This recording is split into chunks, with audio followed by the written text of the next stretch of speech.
step one because that's what happens to me. Oh, look at it. Just started on the first try, you guys. It's an atheist miracle. See what happens when you do your atheisms? OBS starts on the first try. That's what happens.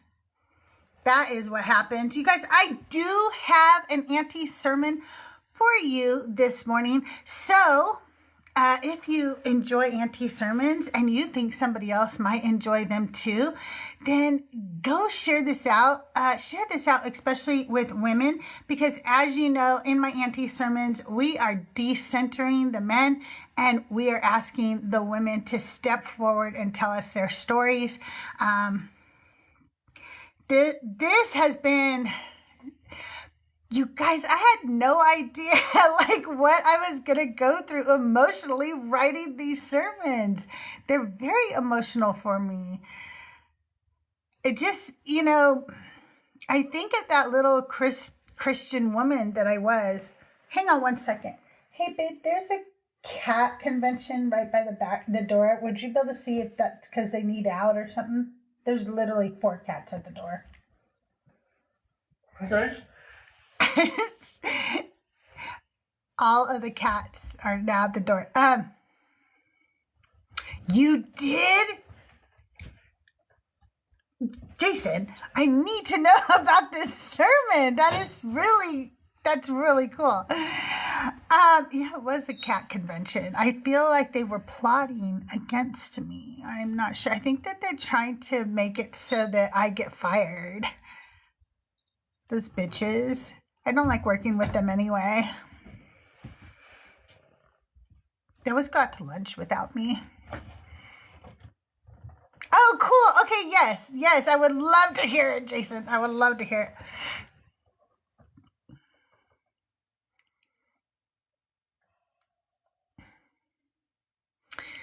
Yeah, my kitties are always plotting against me. That's how they are. I want to make sure I can pull up my Auntie sermon over here on my iPad, so I'm going to do that real quick. Then I'm going to play you a little music. Jason's going to come up, tell us a story. I'm really excited about that. I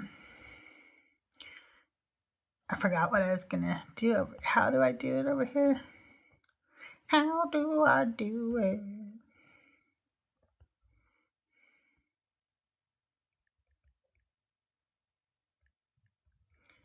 I guess I just do something like this. And then I just go like this. Okay.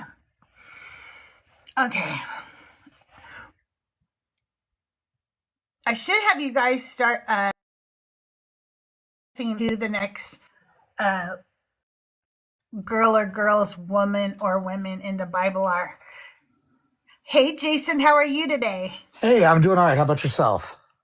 Doing well. Okay, Doing so well. tell me about this. So I guess I'll preface the story with the fact that my grandfather went to a Catholic high school in the 1940s. And then when it turned time for me to go to high school, he bribed me to go to his alma mater by giving me a car the day I turned 16. So, Wow. no kid's going to turn down a free car, So No, I wind up. I was offered a free car for something too. I did not turn that down.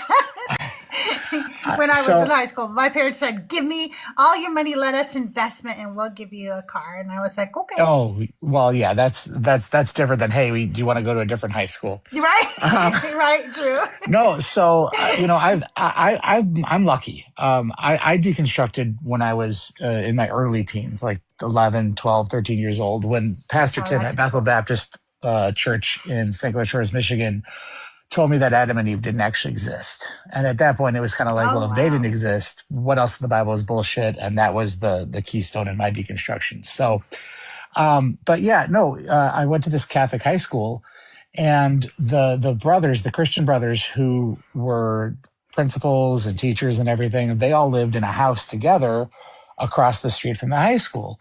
And it turned out that my assigned parking spot when I was there happened to be directly in the path that they would walk to get into the school, into the back door of the school to get to school. And this is the mid to late 90s. And you remember like the mean people suck bumper stickers? Yeah. I cut the word Yeah. mean off and I just put people suck on the back of my car. So, and it was like dead center, black background, white text. It just said people suck above the keyhole on the trunk of my 1993 Pontiac Grand Am, right? And Awesome. they would have to walk by it every single day walking into the school, right? And and this is where the story takes a fun little twist, because I was a good little kid in that I never skipped school. The one mass in the 4 years of my Catholic high school education that I skipped was the one about my car, because they would walk past the car every day. And one day the sermon was about how to look on into the book for the positives in people and how people don't actually suck and blah, blah, blah, blah, blah, blah, blah. But so I had skipped mass that day because my schedule allowed it. The high school I went to they didn't have like first hour, second hour, third hour, fourth hour, fifth, yada, yada. They had the school day was broken up into 16 different chunks between 15 or 25 minutes. And you could have classes that were either 2 mods, 3 mods, 4 mods long. And by senior year, my Fridays were literally like I came in at 10 and left at 1. Like that was my school day. So if there's mass in the morning at 9 o'clock, I'm not coming in for mass if I don't have to be there. Yeah. So I skipped that mass and I'm walking into school as mass is letting out, and everybody, because I'm very gregarious. Like I can have a conversation with about anybody about anything. Everybody knew whose car it was, and they all from multiple grades, like kids I didn't even know. They all came up to me and were like, "Was that you? Was that your car?" And I'm like, "Well, I don't know what the hell you're talking about." But they clued me into the fact that the brother who wrote the mass about my car. That and about is looking on so funny. for the positives in people and all this stuff.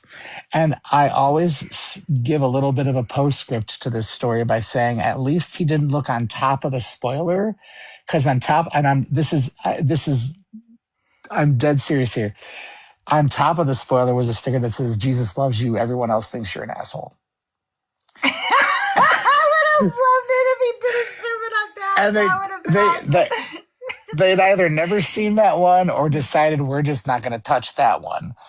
That's But hilarious. yes, so 4 years of high school, I skipped one mass, and it was the mass that was about me. So that's my little.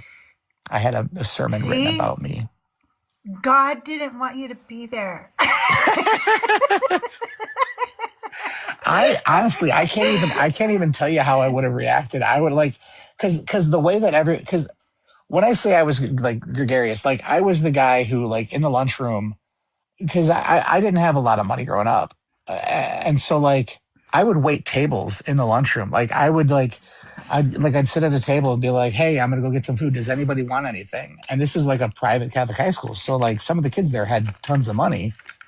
And like they'd be like, "Sure, give me a burger and fries," and they'd hand me $5. Well, a burger and fries was $2.30.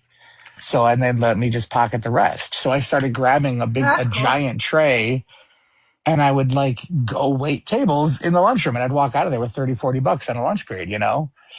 So, but by doing that, like everybody knew who I was.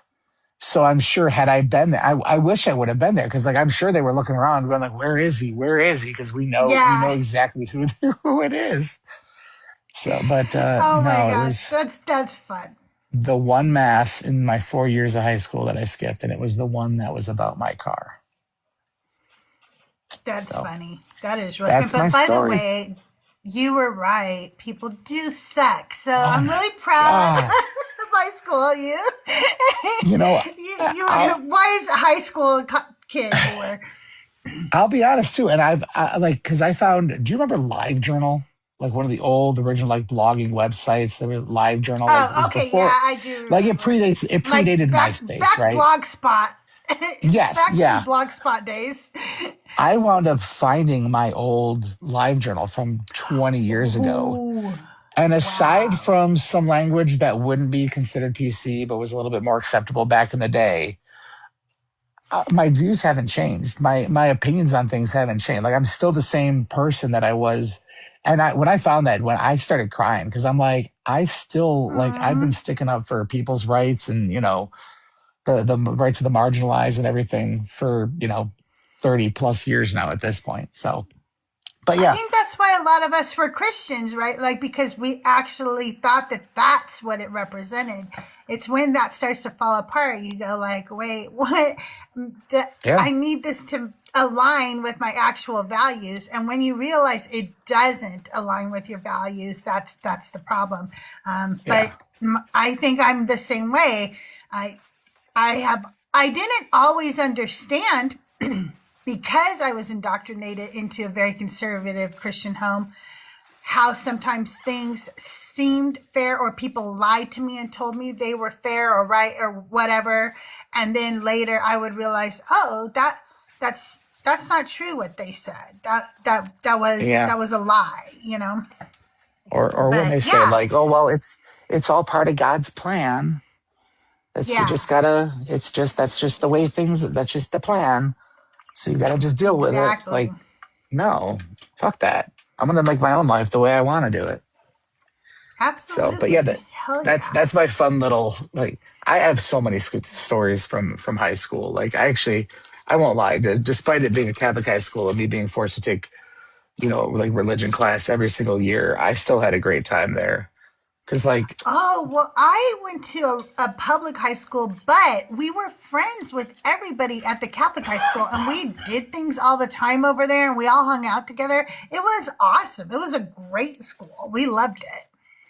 yeah, yeah, no, like there was a lot of like public like not public events, but like events that we held and like different competitions and like we because it was a private high school, the fundraising is always an issue. So we would do an annual raffle and like the grand prize was like 10 grand or something. But the whatever classrooms, whatever homerooms sold the most raffle tickets could actually win like time off of school. Like you would get to skip days of Wow. school if you That's sold fun. enough.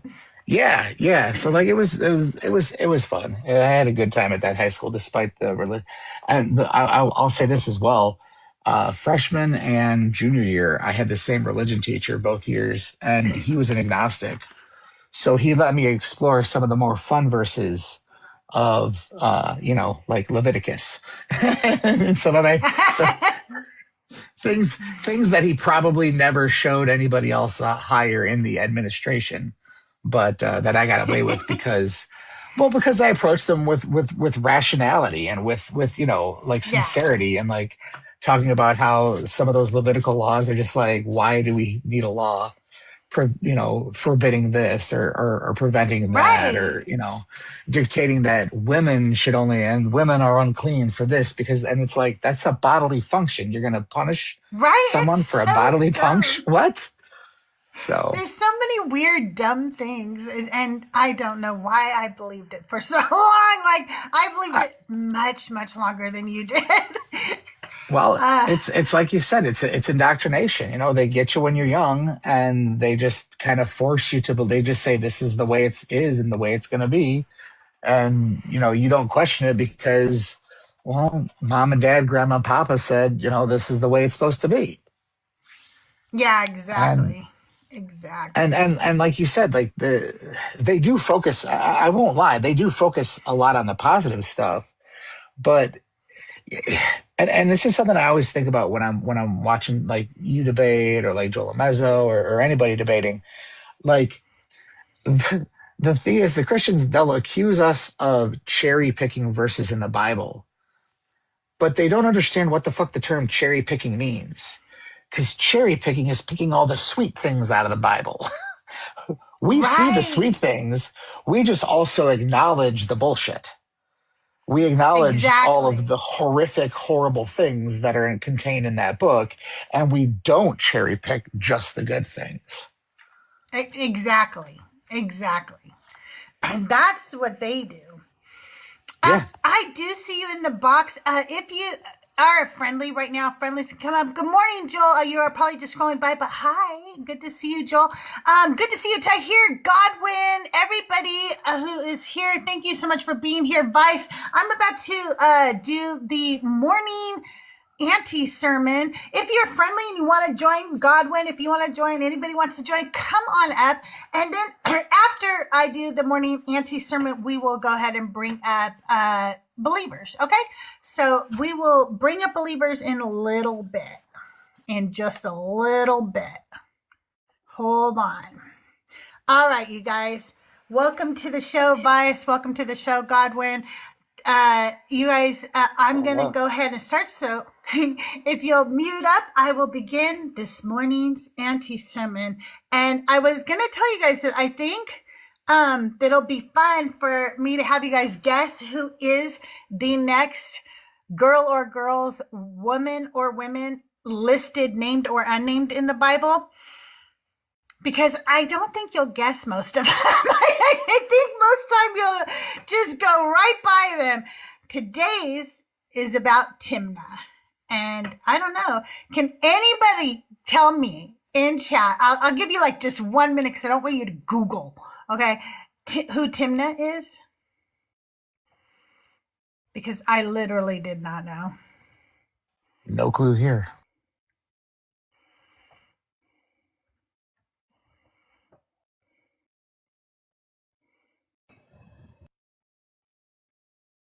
Okay, I don't think anybody does know in chat. So we're going to start with Timnah today, and we'll learn all about who she was and why she's relevant. Is she a sister in Numbers? Nope, we are still in Genesis right now. She might be mentioned in Numbers, though, again. Maybe she is. Joel, I think she might be listed as a sister in Numbers. You're right. Wow, good job. I forgot that she is listed again. But here we go. The verse that brings her into the story, Genesis 36:12. This is from the web version, and I use that because it is in the public domain. Timnah, oh, you guys, I'm going to butcher these names today. I'm just going to do my best, okay? But they are hard today. Timnah was concubine to Eliphaz, Esau's son, and she bore Eliphaz Amalek. These are the descendants of Ada, Esau's wife. She quietly enters this space, and if we're being honest, she's easy to overlook. Even her name feels ordinary. Timnah. It almost sounds like a softer version of Timothy. And Timothy has never exactly shaken the earth. No offense to any Timothys out there listening. Timnah arrives with a single identifier. Concubine. That's the frame the text gives her. And then the verse keeps moving. These are the descendants of Ada, Esau's wife. The genealogy settles under the wife. Even though Amalek came from Timnah's body, the lineage is organized elsewhere. That's how this chapter works. Genesis 36 is political memory. Chiefs, clans, kings, territory. It's a document of structure and rank, and inside that structure, Timnah stands. Named, positioned, placed within a hierarchy. Concubine, mother of Amalek, recorded in the architecture of a nation. Her name, withheld. Timnah, her name is connected to the Hebrew word manah. And this root is heavy. It means to withhold, to hold back, to restrain, to prevent, to deny, to keep something from someone. These aren't cute personality adjectives. This isn't patient or sweet or faithful. This is withheld. And make no mistake, withheld is not passive, it's active. It implies an agent, a decision, a force that blocks the flow. Something is being kept back. Something is being denied. Something is being stopped. And the reason I'm staying on this word is because scripture uses this same root in really specific ways. So when I say Timnah means withheld, I'm not just vibing. I'm showing you the weight that word carries. Here are a few places where the exact withheld word shows up. Psalms 84:11. For Yahweh God is a sun and a shield. Honey, could you bring me a drink when you come back? For Yahweh God is a sun and a shield. Yahweh will give grace and glory. He withholds no good thing from those who walk blamelessly. Proverbs 3:27. Don't withhold good from those to whom it is due when it is in the power of your hand to do it. Genesis 32. Jacob's anger burned against Rachel, and he said, am I in the place of God who has withheld from you the fruit of the womb? Job 22:7. You have given no water to the weary to drink, and you have withheld bread from the hungry. Do you hear how that word behaves? Withheld good, withheld the fruit of the womb, withheld bread from the hungry. Withheld is a pressure word. It carries tension. It carries deprivation. It carries a sense that something that should have been given wasn't. And here's something almost funny. Don't confuse her name with manna. Manna, the bread from heaven, means provision. It's what God gives. Timnah's root means withheld. One word feeds, the other stops the flow. And in English, manna has one less N. That's how you can remember the difference. Timnah, manna, the extra N is withheld. Provision versus prevention. Given versus kept back. That irony sits right there in the sound of her name. So when Timnah walks into Genesis 36, a chapter obsessed with rank, structure, and who gets counted, her name reads like a quiet warning label. Withheld. And yes, you'll sometimes hear the root translated as restrained. Restraint can be strength. Restraint can be composure. But restraint also means you were stopped. You were blocked, you were prevented, you were not allowed through. And when I read her name in this chapter, where everything is lineage, hierarchy, withheld doesn't feel accidental. It feels deliberate. Timnah, withheld. The hinge from brothers to nations. Before we go into this, I should let you guys know that any story that has to do with the Edomites has a special place in my heart. Partially because Mezzo is a descendant of the Amalekites. Don't believe me, just ask Joel. But also because I have always related to Esau. I always felt like a child that was hated before I was born, and I didn't know why. I felt like my inheritance was stolen, not necessarily in the literal sense, but figuratively. Though maybe some of it was stolen physically too, and that's another story. I felt duped. I felt betrayed. With everything that I had lost, I felt somebody else must surely have received my blessing. And as a Christian, I didn't really know who the Edomites were. I didn't know this whole story. But I related to Esau. And now that I know the whole story, I still have a deep love for Esau and his descendants, and honestly for every marginalized person in this book. So now let's talk about Jacob and Esau. Not just the demise of their relationship, but that's the part everybody knows. Let's also talk about how they came together, because that part matters. Jacob and Esau were twins. Same womb, same father, same blood. Before they were born, Rebekah is told, 2 nations are in your womb. The older will serve the younger. Hierarchy is spoken over them before they ever take a breath. Esau comes out first. Hunter, field, impulse, red earth. Jacob comes out grasping his heels, strategic, observant, tent dweller. Isaac loves Esau. Rebekah loves Jacob. The division begins in the house. Then comes the birthright, a bowl of stew. A decision made by a starving man will echo through generations. Then the blessing, the deception, the goat skins, the father who cannot see, the blessing that cannot be taken back. Esau weeps.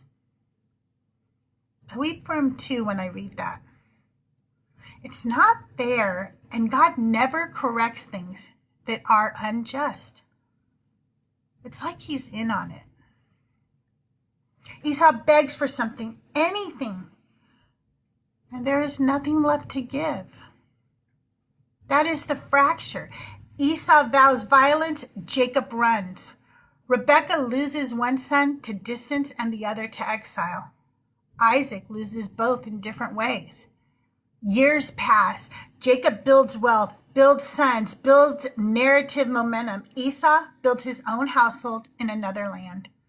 And then comes the moment nobody preaches about long enough. Genesis 33.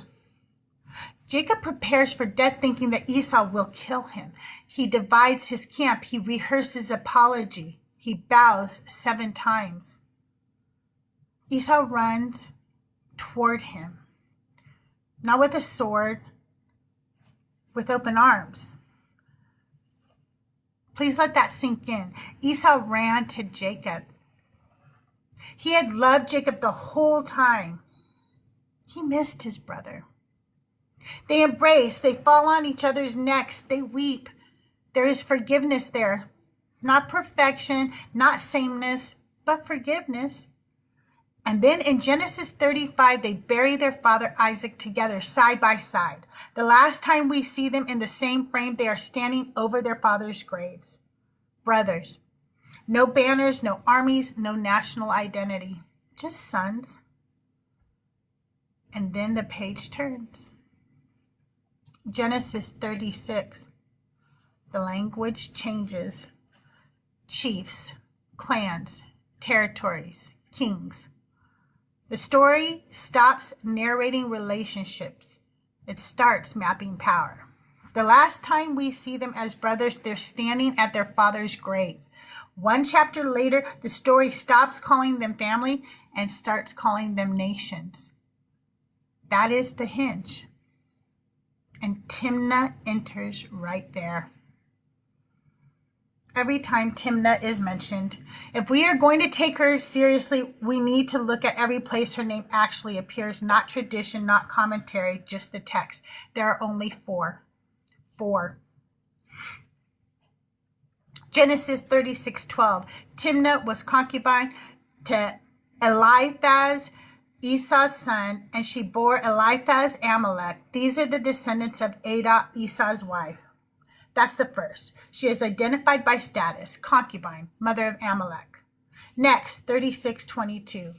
The children of Lotan, and this is where I think she's mentioned as sister. The children of Lotan were Hori and Heman. Timnah was Lotan's sister. Same name, possibly the same woman. Possibly a different Timnah. The text does not clarify, it just lists. Next, 1 Chronicles 1:36. The sons of Eliphaz were Taman, Omar, Zepho, Gatam, Kenaz, and Timnah, and Amalek. Chronicles repeats the genealogy. Names compressed, no story, no explanation. And finally, 1 Chronicles 1:39. The sons of Lotan were Hori and Homam. Timnah was Lotan's sister. That's it. 4 mentions. No dialogue, no speech, no narrative arc, just placement. Her entire canonical footprint is genealogical. She exists in list. She exists in lineage. She exists in political memory. 4 verses. And centuries of theology built on the son she bore. Rabbinic teaching, Christian teaching, and extra biblical narrative. Now that we've met Timnah, now that we felt the hinge, now that we know what her name carries, let's talk about what men did with her, because the text gives her almost nothing. But tradition had plenty to say. Rabbinic teaching. In the Talmud, Sanhedrin 99b, there is a story told about Timnah. The rabbis say that Timnah wanted to join the family of Abraham. She wanted to convert. She wanted to be part of the covenant, but she was rejected. So she became a concubine. Eliphaz, the son of Esau, Eliphaz, the son of Esau. And the teaching goes like this. Because she was not accepted, Amalek was born. And Amalek later became the enemy of Israel. And the moral of the rabbinic story is this. Do not reject sincere converts because rejection creates enemies. Now pause. Notice what happened. Timnah becomes a cautionary tale, not a woman, not a person with longing, not a human being navigating hierarchy, a lesson again. Her rejection becomes the origin story of Israel's greatest antagonist. Her wound becomes a theological warning. That's rabbinic memory, Christian teaching. Christian commentary rarely develops Timnah as a person. She is usually mentioned briefly as the mother of Amalek. And Amalek becomes the sermon object. Amalek becomes the archetype of the enemy of God, the symbol of the flesh, the representation of opposition to divine purpose. Timnah disappears. Her son becomes metaphor. She becomes footnote. Extra biblical narratives. In later Jewish and medieval commentary, additional stories appear. Some speculate about her lineage. Some speculate about improper unions. Some attempt to explain why Amalek became what he became. But notice the pattern. The traditions are obsessed with explaining Amalek. Very few are interested in understanding Timnah. And that tells you something. When a people group becomes enemy in sacred memory, their mothers become background. Timnah is preserved only because genealogy required her name, but not because the archive cared about her interior life. And that is why we are here. Amalek, the antagonist, is born. From Timnah comes Amalek. That is the sentence that will echo for centuries. Genesis does not give us his childhood. Genesis does not give us his voice. Genesis does not give us his motives. It simply tells us he was born. And then the story moves forward. The next time we hear the name Amalek, it is no longer a man, it is a people. Exodus 17.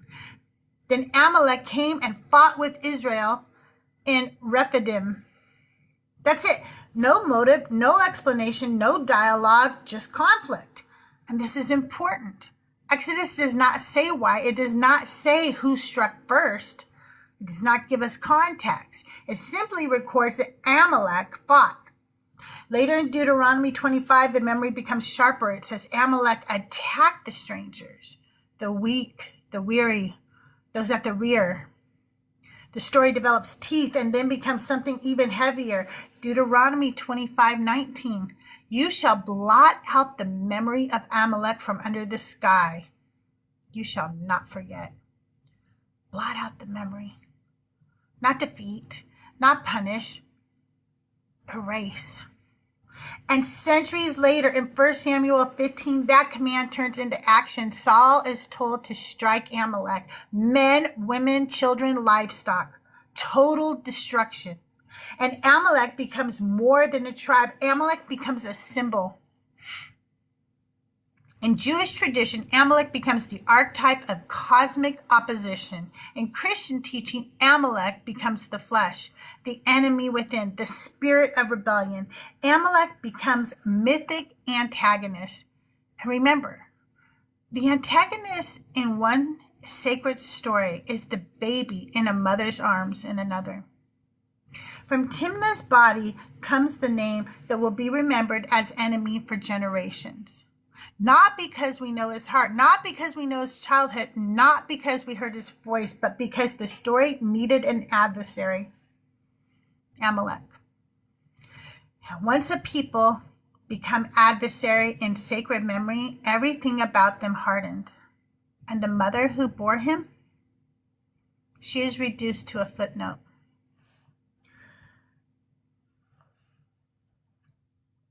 Amalek then and now. Before we leave Amalek in the ancient text, we need to say something clearly. There are people today who claim that Palestine are Amalek. They argue that because of a divine covenant between Yahweh and Israel, the land rightfully belongs to Israel. They connect ancient covenant language to modern places like Gaza and Palestine. When someone labels a modern population Amalek, they are pulling the weight of 1 Samuel 15 into the present. That chapter contains annihilation language.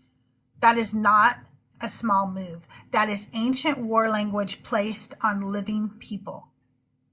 And this is also why I wrote my song, No Kings, No Gods. It's a protest song. It's against Donald Trump, Vladimir Putin, Benjamin Netanyahu, and Yahweh when invoked as political authority. It is pro-Palestine, pro-Amalek. Because before Amalek was a symbol, he was a child. Before Amalek was a theological enemy, he had a mother. When sacred stories are fused to modern nationalism, when covenant language becomes land entitlement, when ancient enemies are mapped onto modern people, hierarchy becomes holy. And when hierarchy becomes holy, violence can start to look righteous. That is why this story still matters. My midrash. When I'm writing about these women in the Bible, I want to give them a voice. I want to channel them. Thanks for coming up, Jason. Not in some spiritual woo-woo way. I don't believe in that. But I do believe I have empathy. I believe I can read silence. I believe I can feel pressure in a story. Somewhere along the way, I realized that in writing these sermons, I've pretty much become a biblical critic, a Bible critic. I am critiquing these stories. I am taking a different look at them. They've been looked at by men for so long, and I'm not saying women haven't examined them, but I don't know anyone doing what I'm doing the way I'm doing it. So I call it my midrash. Midrash is a Jewish tradition of interpretation. It is the practice of reading the text closely, asking questions the text does not directly answer, filling narrative gaps, and drawing meaning from what is present and what is absent. Rabbis have done midrash for centuries. So if rabbis can have a midrash, so can I. This is not fantasy. This is not invention. This is interpretation. It is doing what men have done with these texts for generations. Only I'm doing it as a woman. So let's entertain something for a moment. Let's say the rabbis were right about one thing, that Timnah wanted to belong, that she saw the Israelites and thought, I want to be a part of that family. I want covenant. I want community. I want future. And they rejected her. And the closest they let her get was being a concubine to an Edomite, to a people they already despised. That should have been her first clue. And then she has a child. And here is where theology gets very quiet, but motherhood gets very loud. Because what if she loved that child? What if she held that baby against her chest and sang to him in the dark? What if she smelled the top of his head? That sweet newborn smell. And rubbed her chin against his soft hair while he nursed? What if his tiny fingers wrapped around hers, like she was his whole world? Before Amalek was an enemy, he was a baby in his mother's arms. So what does she teach him? What does she tell him about her people, about his people? What does she tell him about his cousins, the ones who want nothing to do with him? The ones whose story begins with his grandfather being hated before he was even born? What does she tell him about that? What does she tell him about Jacob and Esau burying their father together? Does she believe the fracture is healing? Does she dare to hope that maybe, just maybe, the division is closing? What does it do to a woman to want belonging and be denied it? What does it do to a mother to know her child is born already ranked, born already placed, born already categorized, born already outside? What would she tell him? What if she told him, the only way to get back what was stolen from you is to take it back? Not because she was evil, but because she was resilient. Because she had fortitude. Because she understood how hierarchy works. What if she told him, you do not bow to a system that denies your dignity? What if she told him his inheritance was stolen too? The minute his grandfather's was stolen, everything was withheld. Her future, his future, the future of her generations. Why do these men only think their lineage matters? Why do they think like only their hopes and dreams for their grandchildren matter? Do the hopes and dreams of these women never matter? She had dreams for Amalek too. Dreams of safety, dreams of honor, dreams of legacy, dreams of dignity. So what did she tell him? Maybe she was the sweetest, most devoted mother in the world. Maybe she was obedient. Maybe she was loving. Maybe she was submissive, just like Christians say women should be. Maybe she did everything right. And he still grew up inside a hierarchy that had already named him. Because systems shape people. Because fractures embed themselves into bloodlines. Because when a child grows up watching power distributed unevenly, it does something to him. It does something to her. And that is where we need to talk about Queen Nandi and Shaka Zulu. Nandi and Shaka, a mother inside hierarchy. If we're going to humanize Timna, then we need to slow down and tell the story of another mother whose son would one day be called powerful, dangerous, brilliant, ruthless, depending on who's telling the story. Queen Nandi Ka Behebe. Nandi was born into the Langeni people in the late 1700s in what is now KwaZulu-Natal, South Africa. I'm doing the best I can with these. Okay, so please forgive me if I mispronounce any of these names. She was not born powerless. She came from lineage. She had identity. She had kin. But when she became pregnant by Senzanga Kohona, a Zulu chief, everything changed. The pregnancy was disputed. Some traditions say Senzanga Kohona tried to minimize it, calling it an illness. Others say political tensions made her inconvenient. What remains consistent across oral history is this. She was not embraced as a fully honored wife. She was mocked. She was shamed. The child was labeled illegitimate. Imagine that. Carrying the child of a chief, and instead of elevation, you receive humiliation. Instead of security, instability. Instead of honor, whispers. That child was Shaka. Shaka was not raised inside unquestioned legitimacy. He and Nandi endured exile. They moved between clans. They relied on maternal relatives. They lived with uncertainty. And humiliation leaves an imprint. Shaka grew up watching how his mother was treated. He watched how status worked. He watched how power clustered around recognized wives and sanctioned heirs. He saw that blood alone did not guarantee belonging. He saw hierarchy in motion. Zulu oral tradition remembers that Nandi was fiercely protective. She did not collapse. She did not disappear. She endured. Some accounts described her shielding Shaka from ridicule. Some describe her strengthening him around adversity. Some portray her as emotionally formidable, not passive, not erased. Shaka later referred to his mother as his refuge. Think about that. In a world that mocked him, she was stability. In a world that ranked him, she told him who he was.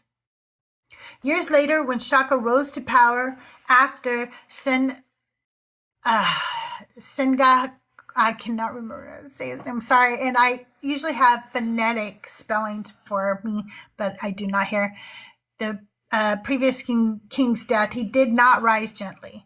He reorganized the Zulu military structure. He introduced age-based regiments. He altered weapon design. He emphasized discipline and cohesion. He centralized authority in ways that reshaped regional power.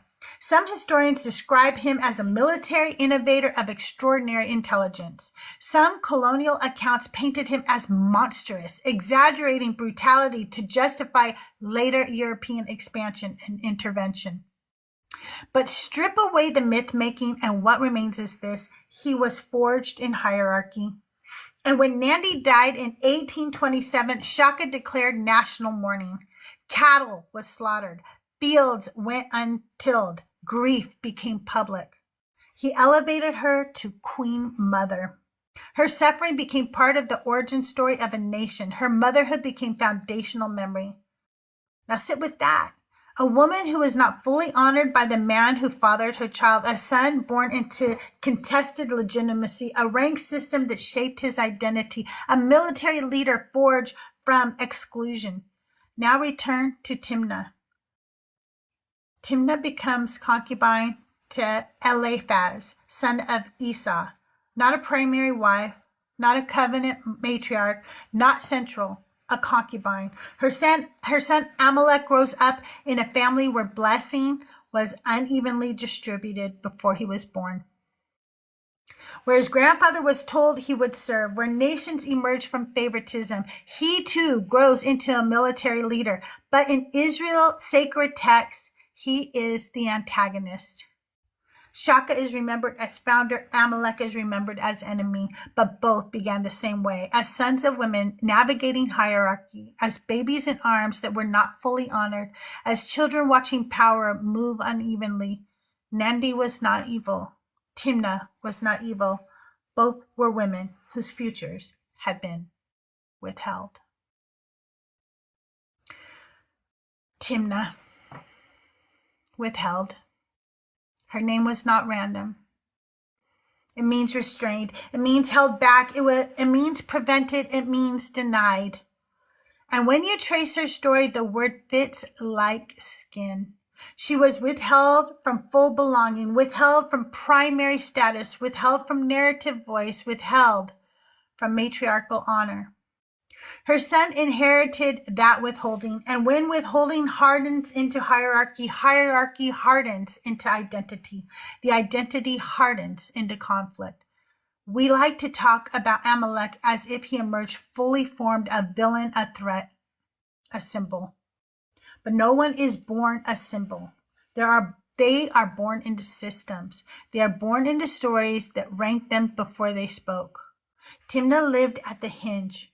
After reconciliation, before nationalism, after brothers embraced, before nations codified. And she gave birth inside that moment. What was withheld from her did not disappear. It became history. So when we read these genealogies, when we read these wars, when we read these commands to wipe out people, we should ask, who was withheld? Who was denied? Who was ranked before they were known? Timnah was not just the mother of an enemy. She was a woman whose future was withheld. And when a future is withheld long enough, it does not evaporate. It reshapes us all. I don't think I ever knew who Timnah was before I wrote this sermon.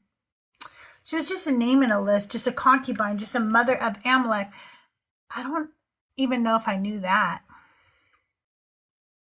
But since deconstructing, I have started to know something.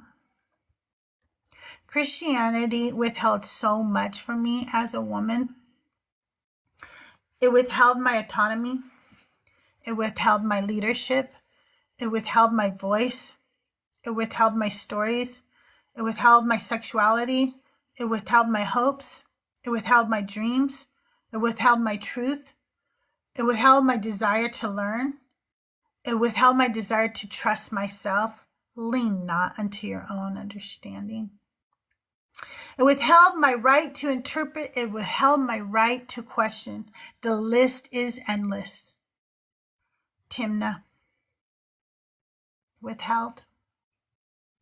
It is such a beautifully powerful word to describe how deconstruction feels. Because when you start pulling at the threads, you realize how much was kept from you. How much was denied. How much was restrained. How much was never allowed to move forward. And when you finally ask yourself, what was withheld from me? That is the beginning of taking it back. And that's today's Auntie Sermon. I have to take a drink. I'm a little parched.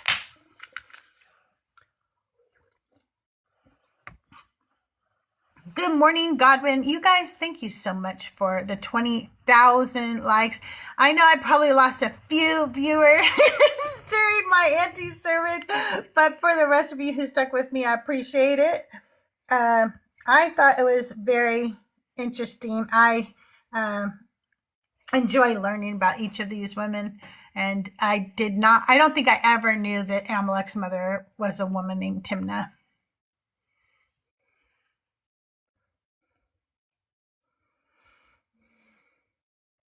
If you are a believer of the God of the Bible and you want to come up and talk today, we have 3 topics today. I noticed that Christians do not have the power of the Holy Spirit.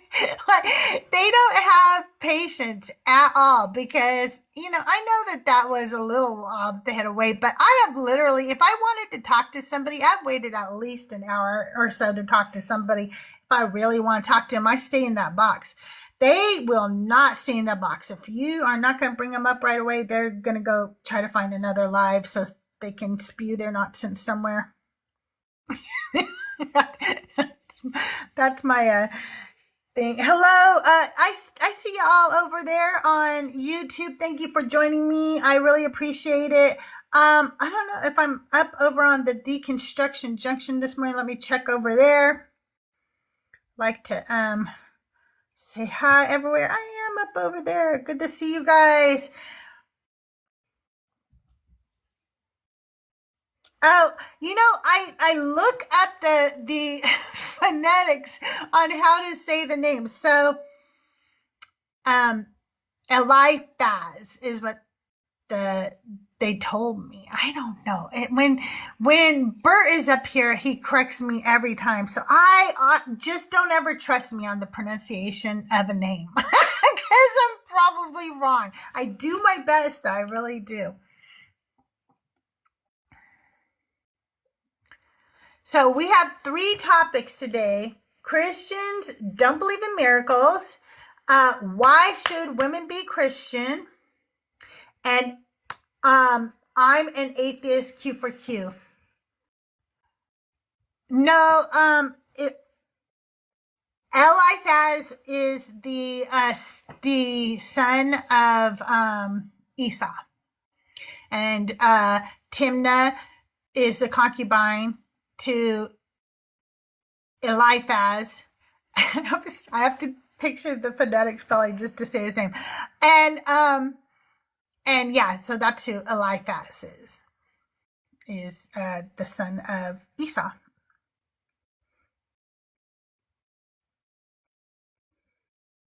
No, it doesn't roll off the tongue. Maybe I'm putting the syllable on the wrong, the emphasis on the wrong syllable. I don't know. That could be what I'm doing. I'm horrible. I need to take a class in Hebrew so I can learn how to enunciate these words. I wanted to say pronounce and enunciate. Oh, I was going to tell a funny story, you guys. I keep forgetting to tell you guys this story. I think you all love when I tell you my cringy Christian stories. So I'm going to tell you one that I thought of the other day. My daughter called me And she said, oh my goodness, Mom, I just got home and I'm like really still shaken up about what just happened. And I said, what, what's going on? What happened? She said, well, I was in the highway and there was these two cars. And I don't know if she said they were racing behind her or what they were doing, but they collided directly behind her. She said, I felt them hit my car and like push my car forward and everything, but they both took off and I didn't know what to do. So I pulled off the freeway and I called my husband and I looked at my car and I wasn't hit at all, but I felt it, and everything. And so we were talking for a minute and I said, I wonder if, like, I don't know if I can explain this well, but like if due to the force of the two cars colliding directly behind you, if that would create some kind of air or something that could push your car and make you feel as though it had impacted you, even though it had not. Does that make sense? Do you guys understand what I'm saying? Like, I'm thinking with physics and air and speed, like that could like possibly. Does that make sense to you guys? Do you understand what I'm talking about? Anyway, we looked that up and yeah, that is a thing. It's so much a thing that it can actually cause damage to your car. And you could never have been touched by either vehicle. But what I really thought was, oh my God, if I had been a Christian and she told me this story, I would have said, oh honey, you probably were hit in that accident. Or angels protected you or something else. I just realized that my response to her would have been so much different when I was a Christian compared to the way, checkmate atheists. Exactly. I would have just been like, oh my God, it's proof that Jesus loves you and it's a miracle and you're blessed and highly favored. Hey Tamar, how are you? Good to see you. So yeah, I thought it is really a different world I live in now because I know I would have attributed that to God. When literally it's just science. It's just science. I feel like, I could play a song for y'all if you want. You guys, if you were supposed to send me a video for the Cuntified music video and you haven't done it yet, shame on you. Shame on you and your horse, okay? Because that was supposed to be sent to me by Saturday. But good news is I'm a procrastinator and haven't really started any of it yet. So there's still time to send me those music video clips. I do have it, granted. I haven't done any work on anything yet. But I did download the clip today to prepare for this. I want to make sure everybody knows when I do music videos and stuff like that, I add filters, I zoom in and out, I do things. So I hope you realize your clips are going to be a part of like you might have filters and stuff. You don't know what I'm going to do to your clip. I'm just saying, like, you don't know. It might be really cool. I'm looking forward to working on it. But if you guys still have clips that you need to send, go ahead and send those over to me. I haven't started yet. I'm such a procrastinator. And I haven't even shot any of my clips yet. So I haven't even done that. I don't know. This is going in and out. I'm sorry, you guys. It doesn't know what to do with me right now. Sanctified while we're sitting around right now. But if you are a believer of the God or the God, if you're a believer, come on up. I've got 3 questions for you. If you're a non-believer, you want to hang out today, you got a question, you have something you want to say, you want to fight me on my Auntie Sermons and tell me that I'm, full of shit or something, come on up. Guest box is open. Love to hear from you. And here you go. Menu tonight. I want to dismantle the patriarchy, and I'm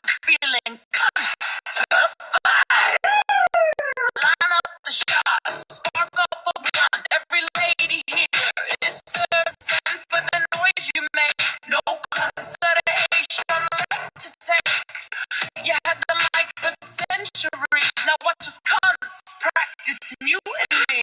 Serving cunts. It's the damn dress code. Serving cunts. Serving cunts. It's the damn dress code. Serving cunts. It's our manifesto. Serving cunts. Moving cuntified. Men on pause while we take the mic. No heads bowed, all taking back control like an icon. I'm bitch. No consent for the noise you bring. No consideration for fractured kings. You had the power, had everything. Now mama says it's time to cut the string. We're so confined. Men on pause while we take the mic. We're serving guns. It's the damn dress code. Serving guns. It's our manifesto. Serving guns. Holding confined. Men on pause. We won't tolerate your disrespect. You're about to concede, little man. Bet. You talk loud, but you stay in less. We speak guns with confidence. Now step aside and let the content. Yeah, you felt that hit. This ain't rage, this ain't regret. This is convocation at its best. Serving guns. It's the damn dress code. Serving guns. It's our manifesto. Serving guns. Dress code. Serving guns. It's our manifesto. Serving guns. Holding guns fight. Men all pause while we take the mic.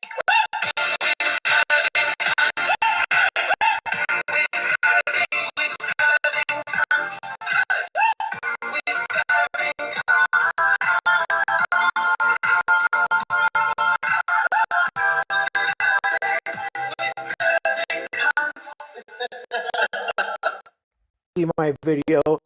I didn't have a videographer, so it was really hard to do.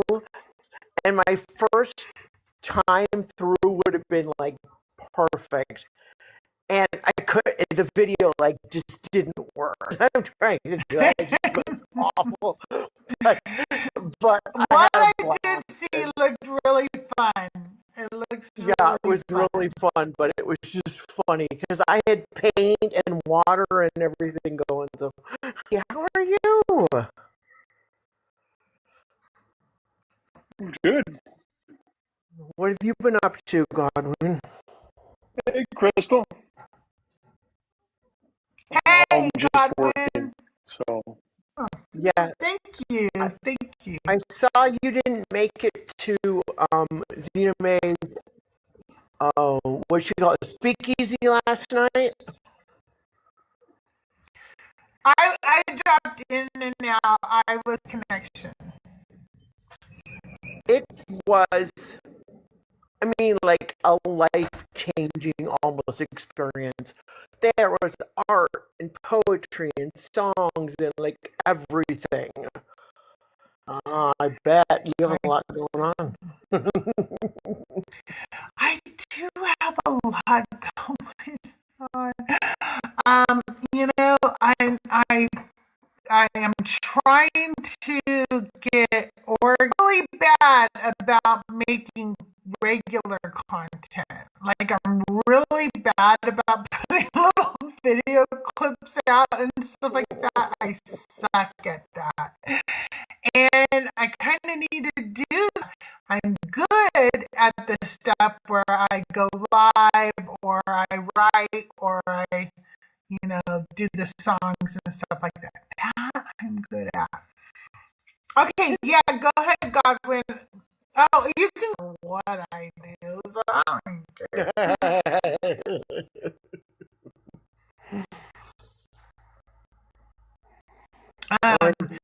Yeah, so been have absolute silence, and Doug was home yesterday and he's home today, so I won't be able to record that, so I'll probably have to record tomorrow. And there's editing the podcast. And then there's uploading the podcast. Then there's, writing the sermons so that when I was live first, so I can work out any kinks before I do them on the podcast. Well, that's smart. Yeah. And then there's think your that videos.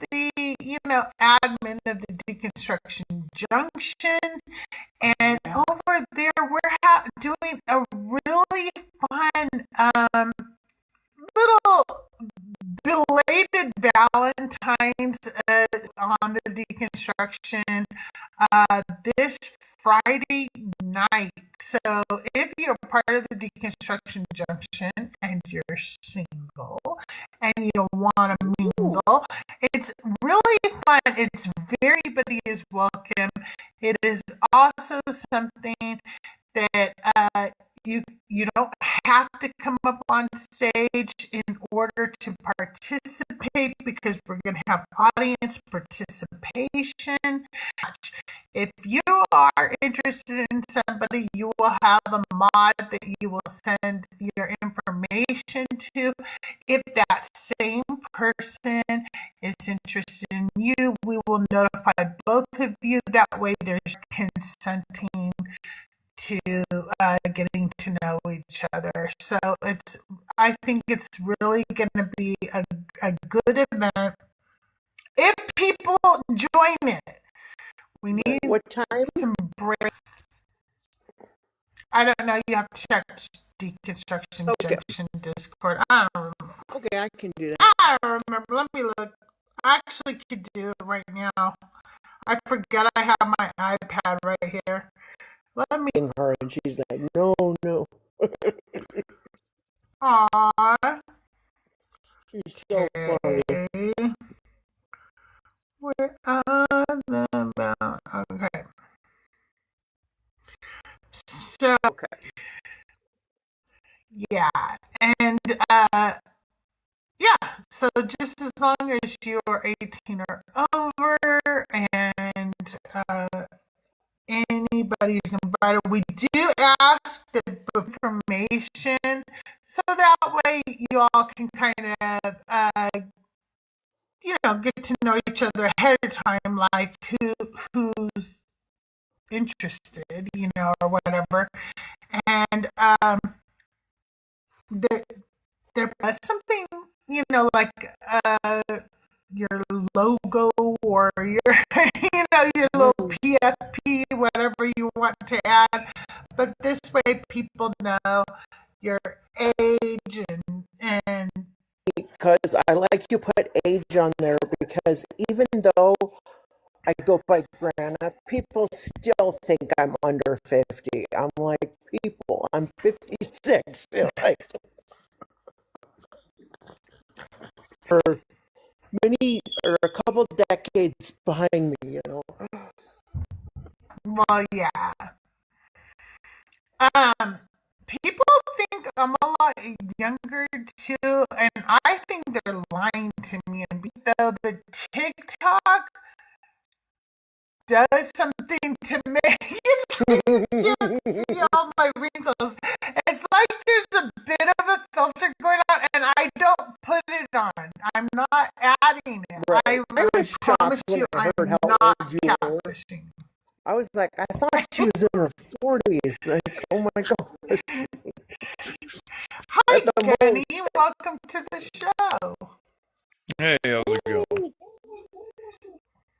All right. And are you a believer of the God of the Bible? I am, yes. All right. So I have 3 topics today. Christians don't believe in miracles. Why should we debate? You can ask me a question, I will answer it honestly, and then I'll ask you a question and you can answer honestly. We won't interrupt each other, and we'll just ask each other questions to learn a little bit. A while ago, months ago probably, but I requested to join because that first question is interesting to me, that Christians don't believe in miracles. Every time I talk to Christians about miracles, They tell me stories about things that are very common in life and recovered from cancer. We know that happens. Scientifically, spontaneous recovery is a thing. But when I ask them if they can pray for immediate healing from arthritis or other ailments that I have, they'll tell me God doesn't work that way. They'll make excuses for why God cannot do things, grow a limb back. They'll make excuses for. And to me, those things are miracles. People healing from cancer happens every day, and it happens in pharmaceuticals. Telling me something that humans can do is not telling me anything miraculous. Yeah, I mean, that's more than happy to pray for you or pray for someone to grow a limb back, whatever it may be. Um, my view is that God could do it, but if he doesn't do it, Escape. That's like the loophole. God, so right. how come none of you ever grew a limb back? Not one, ever. Right, and I mean, I could see where of a believer, and from your perspective, how that would appear, and I fully acknowledge And I that. appreciate that. I really do, Gunny. I really Right. appreciate that because I think a lot of times people look at each other's viewpoints if we don't look at it, try to sit in each other's, Right. viewpoints, Yeah, and I think that's where a lot of times these conversations get out of hand and heated and stuff. The faith question myself, I fully understand why people would have these kinds of questions and doubts. I don't think it's things that we should shun or whatever. I think it, shoving them off to the side or whatever. But to that point, I certainly see where, because I mean, again, you look in the Bible, you see someone like Elijah, and we don't see Christians doing that today. Or, maybe some of them do. There's a huge in Africa. I hope no Christian has tried to point you to these videos, but short leg and it miraculously grows longer and stuff like that. It's a big racket in Africa that's unfortunately very common. Unfortunately, many people actually believe that it's real. Believe it's possible for God to do those things, but for me personally, it's not my place to tell God what to do or how to work, and I have to ultimately trust and believe isn't with my it faith. our place? I want to hold him to a higher standard. How dare he come down here to this earth and say that I will do greater works than him and I can't even do anything he did? How dare he, the world's smallest sheep? They are so tiny, but they're not the smallest. They are very tiny. And if I have that much faith, I can say to a mountain, move, and it'll move. Right. 10-year-old Crushi had that much faith. What are you talking about? I believe you can do anything. Why is the mountain not moving? And when does God says that I will do it so that the Father may be glorified through the Son. Why are those lies allowed to be still continue to because you all have tried and it has never happened? How many millions of people have to do that and have it fail before you guys go, oh wow, Maybe God really. Of, why can't we hold God to a higher standard or whatever? There's actually a verse in the Bible, and I understand this may not carry the same weight to you as it would to me, but it says, the without a handle or whatever it may be, or it's ultimately the potter's choice and decision to do with the clay whatever he wills. And that's kind of where... Right, and that was from Paul. Jacob do. Jacob wrestled with God. That is why the whole entire group of people is called wrestles with God. He was not these great... Xana, you got some background noise. I'm going to mute you up, okay? All of these people wrestled with God. It is not until... Don't overthink for yourself. God said that searching for wisdom and knowledge, that is a great thing to do. And questioning... I believe it was actually Isaiah who originally mentioned the potter and the vessel. Paul may have reiterated it later on, but still, it's the point's the same. But no, I felt Jeremiah lamenting to God about what is to come and things like that. I think it's good and acceptable, and I think we have, out of fear, drifted. You see that actually a lot in the Psalms. Many of them will start out with, God, why have you done this to me? Why is this happening or whatever? But then there's a transition at the midpoint, whatever it may be. I think we need to kind of understand that and embrace that rather than... I think there's a modern evangelical movement. Isaiah, why this is all paraphrased from me right now. Yeah, that's right. And it might be reiterated by Paul later on, because Paul quotes the Old Testament quite a bit. But yeah, I mean, I think it ultimately falls back to, we just have to understand our role, which is hard for us to do. We want to come at religion with... God, look it, you made me. You knew I was going to be this way, and you made me this way anyway, and then you're going to burn me in hell for a new system is that? And you guys all sit back and go, yeah, you just gotta take it. You just gotta do it. You just gotta have faith and you just gotta be obedient. What the hell?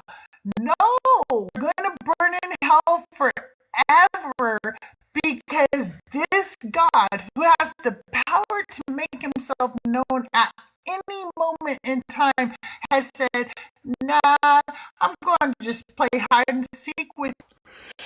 I fully understand that, because these are things I've wrestled with when I was questioning my faith.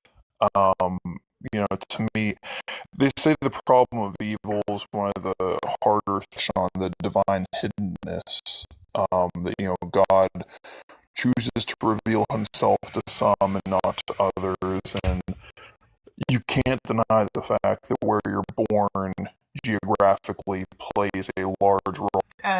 Right. It's the number one thing that factors into what religion you will be, is right. Geographical. And that's not lost on me. I understand. I wrestle with that. But ultimately, I had to make sense for the existence of God versus things that don't. And those are certainly things that I put in the checkbox. I had to do that too.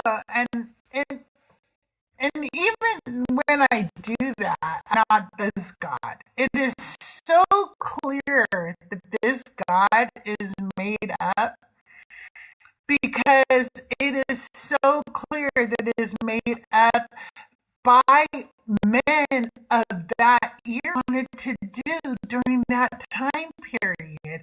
And as we progressed as a people, those things became outdated, and we go, oh, well, yeah, because God, talking about, He is God. So after you really go, considering all the contradictions, considering all the anachronisms, considering things that prove that so much of this cannot be true, there was no global flood, there was no Exodus, Moses did not exist. He didn't write the Torah. Paul's writings are pseudepigrapha. When we consider all these things, I have to go logically using critical thinking. I have to go, oh, Right, and that's where usually when I have these conversations with people, I like to try to meet them where they're at in their journey. Like, rather than if you would proclaim yourself to be an atheist, straight to convincing you of Christianity, I think that's a pretty far jump. Or rather, if you are an atheist, I would rather reason through that and see if maybe you would change your position to atheist. right. Right? Yeah, you know can be an that, right? agnostic theist Okay. as well. Right. It's just it's Right, more of a spectrum, okay. your beliefs, really. Okay. Right. And Most then atheists I same know are agnostic apps and do not spam my chat. That's the easiest way for you to be muted, and eventually you'll be removed. And you're not listening, so first you're going to get muted, okay? If you come back, you do it again. Good little boys and girls in the chat, okay? I'm sorry that I have a little bit of ADHD. I forgot what I was saying. Oh, you're good, I understand. Rather push you from, say that you're even willing to call yourself an agnostic atheist. I would rather gear the conversation towards theism as opposed to convincing you of the God of the Bible. Because I think it's a journey Right, of faith. Buddy, to convince me of theism, and here's why. I don't believe we can even define what a God is, let alone if there is one. And until we can define what a God is and all agree, I don't believe there is one. No two people that I've met have the same definition for what a God is, including dog shit on the bottom of your shoe. They believe that. They believe Right. God is everything. There are other people who believe like God is an actual. There are some who believe he is not. He's outside space, time, matter, and all kinds of things, which is kind of ridiculous because you can't create if you're outside of the story. But because I'm kind of curious because that's honestly the realm that I tend to operate in is, kind of what I find most interesting and most powerful, not even put a definition on it, but let's say there's something out there that was the programmer of this universe, whatever you want to call it. And that's kind of where I fall into, is that he exists outside of who exist, is kind of a product of creation, and so you can't actually find the existence of God. So you believe that there's something that made something from nothing. So you believe. First time I've heard a believer admit that, because they always think we do, and I don't believe something came from nothing. But on top of it, the very minute you take nothing and you Yeah. What is time? So time is sort of interwoven with all of those things. And you also have to forgive me. I'm Of change. right. If you take something and you make nothing, and you take nothing and you make something, time. It took time. That's not true, because if there was a before that thing existed and then that thing existed, before is a measurement of time. Time, God never says he created time. That is something that you guys decided because you guys make him to be too big, all the laws of logic. I'm sorry, what? He breaks all the laws of logic, which makes him illogical, which makes him obviously fantasy. In this thing, which a lot of the early developers were Christians or Catholics, even. Like, the guy who came up with the Big Bang Theory was Catholic, and a lot of them were using science biblically of the creation of things, and that's where I it don't know why comes from. people say that. You know how many people have jobs who are Christians and they don't bring Christian and a scientist, and I don't think that that when they're being a scientist, their Christianity all comes into it. Like, I know many Christian accountants and Christian influence over it. I think that there was a guy who was a Christian who was also a scientist, Right. and was like, hey, I think, and you guys go, oh, a Christian did that. So what? Like, it's not his Christianness isn't what caused him to do. Yeah, the point in bringing that up is to show that faith and science are not two ends of a spectrum where it's either I believe in science or I believe in faith. The world has some kind of faith, and we have scientists. So I think that, of course, that you can have faith and be a scientist. Do I think that they sometimes do? Absolutely.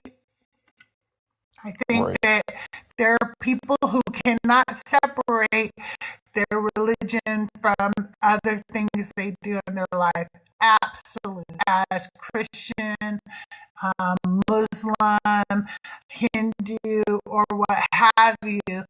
And they are out there doing jobs like being doctors, nurses, in the work that they do throughout the day.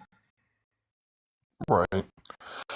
And that's ultimately one of the things that was one of the largest things in my checklist of God existing or not existing for men of God, especially when you factor in history, not just our current time of, 2026, but throughout history, it's overwhelmingly that cultures have believed in some, or whatever. Why? To me, it just seems more likely from the belief of human history that is I the more don't think so. I likely think it's outcome. more likely that most what our culture has done throughout time, and it started with wars, literally being killed if you didn't believe a certain way.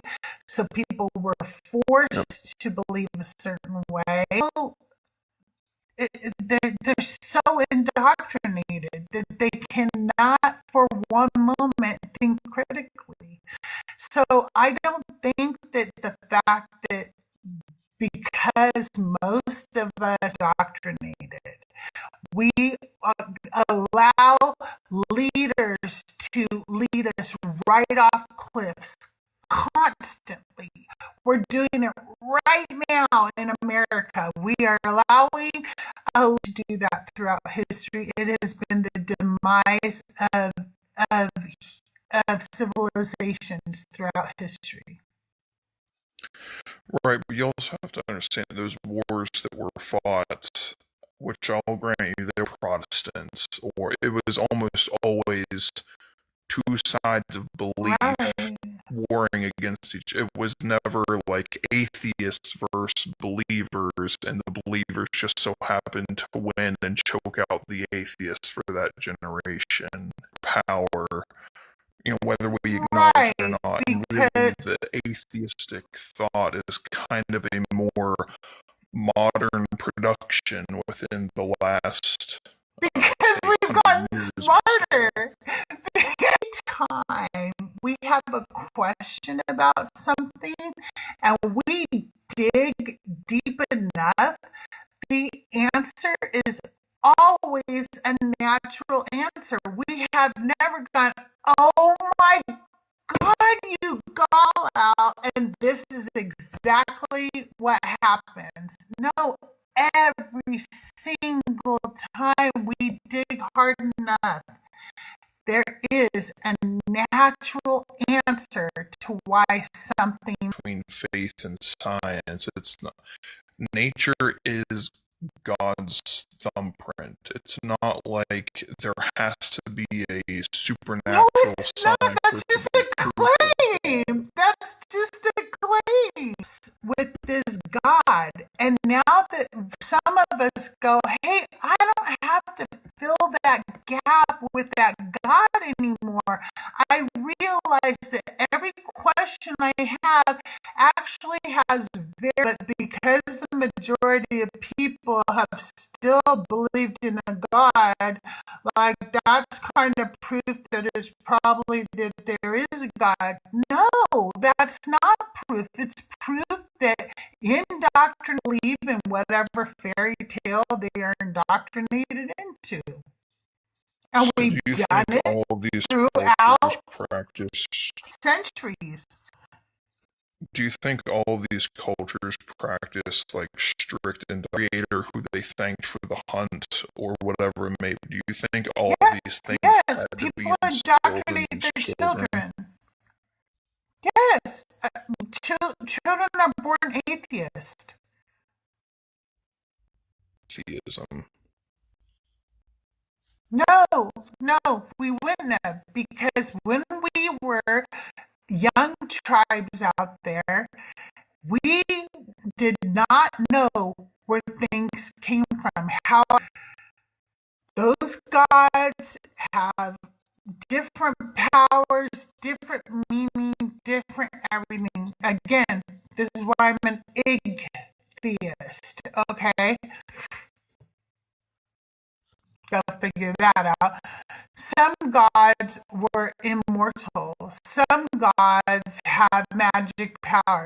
Some gods this, some gods that. Yahweh came along, powerful people, and they were polytheistic before the Yahweh's cult came along. I think it's called hedonistic, where you believe in many gods, henotheistic. Okay, you believe in many gods, but you end up worshiping one. I believe that we were born atheists, but when we didn't have answers, we filled the gaps with gods and magic. That's what we did as a people. There are so many Christians now who believe in evolution, but they didn't before. They believed in the creation story. They believed with all their heart. But it was indoctrination. It first started with belief by the sword. We are going to kill you. We are going to burn you. You will be put to death if you don't war against each other, because it was also political. And we indoctrinate our children. We indoctrinate our children, circumcised or not. Gunny, do you know what the number one factor is on the decision on whether a child is circumcised or not in the whole world? I would say, for the most part, Judaism. His religious belief or not. If the father is circumcised, a boy will most likely be circumcised. If the father is not circumcised, the boy most likely will not be circumcised. That is indoctrination right there. So yes, indoctrination is the number one reason there are still religious cults all over the world today, including Christianity, Judaism, and Islam. Indoctrinated. Do you think that means, again, provided they're in a bubble with no outside influence or whatever, that when they grow up, they would have, they wouldn't have any sort of belief in God whatsoever? I don't think that people live in a vacuum or a bubble, and so I couldn't imagine for 1 minute a person growing up. I don't believe that's a real life thing that could happen. I think that you are going to be influenced by your parents. You are, no matter what. And if they teach you Christian indoctrination, that's what you're going to do. My children grew up, I indoctrinated all three of my children. But I want them to be much freer in their thoughts than I was when I was brought up. They all three were devout Christians. My son deconstructed first, but when he did, that's when a part of my deconstruction started. And then I went to my daughters and told them that I deconstructed. And now they've deconstructed as what I believe, because my mother had taught me what she believed, because her mother had taught her what she believed. And that goes on for generations after generations in America, all the way back. Christianity or any religion has survived is because of indoctrination. That is the main reason.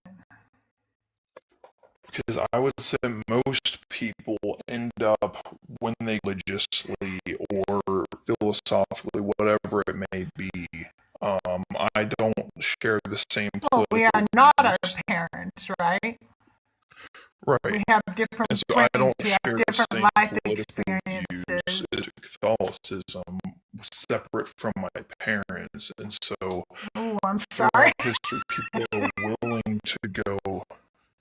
What was that? I said, oh, I'm sorry. File, ring. Oh, I couldn't do it, man. Knowing how many people that they molest and cover up for and pay out, and how they even take that money and pay off lawsuits for what they have done. It is disgusting. I could never do that. Right, and I'll admit, and as the church They don't admit it enough. Israel, respectfully, I let you talk and I let you have the floor, so just let me finish here. In the Old Testament, you see it's a recorded history of Israel falling short. There are people who do detestable things, but that doesn't make the church as a whole the wrong direction. It's systematically happening within the church than it is. Again, it's The riddled institution throughout has shown that it is politicians not as well. trustworthy. You see presidents all over the Epstein Oh, files and stuff, absolutely. and You're yet not. we You're don't not gonna. denounce our U.S. Yeah. citizenship over those things. Oh, no idea. Our American government is despicable, and I speak out against it every day. And our politicians are bought and paid for. I speak out against that every day. And over in the Middle East, someone over there gave Epstein a piece of the cabal to use as a Not rug. every government is on Epstein's list. No, they're not. That's just to claim you're on that list. That's just not true. You haven't read the files, so don't make bold claims that you can't back up. Let's not. They're talking like first world But countries. it has been lovely, Gunny. Maybe he's not there anymore. But I'm gonna go ahead and move on for today. It's been really nice talking to you. Is there anything else you wanted to say before you leave today? No, that should be it.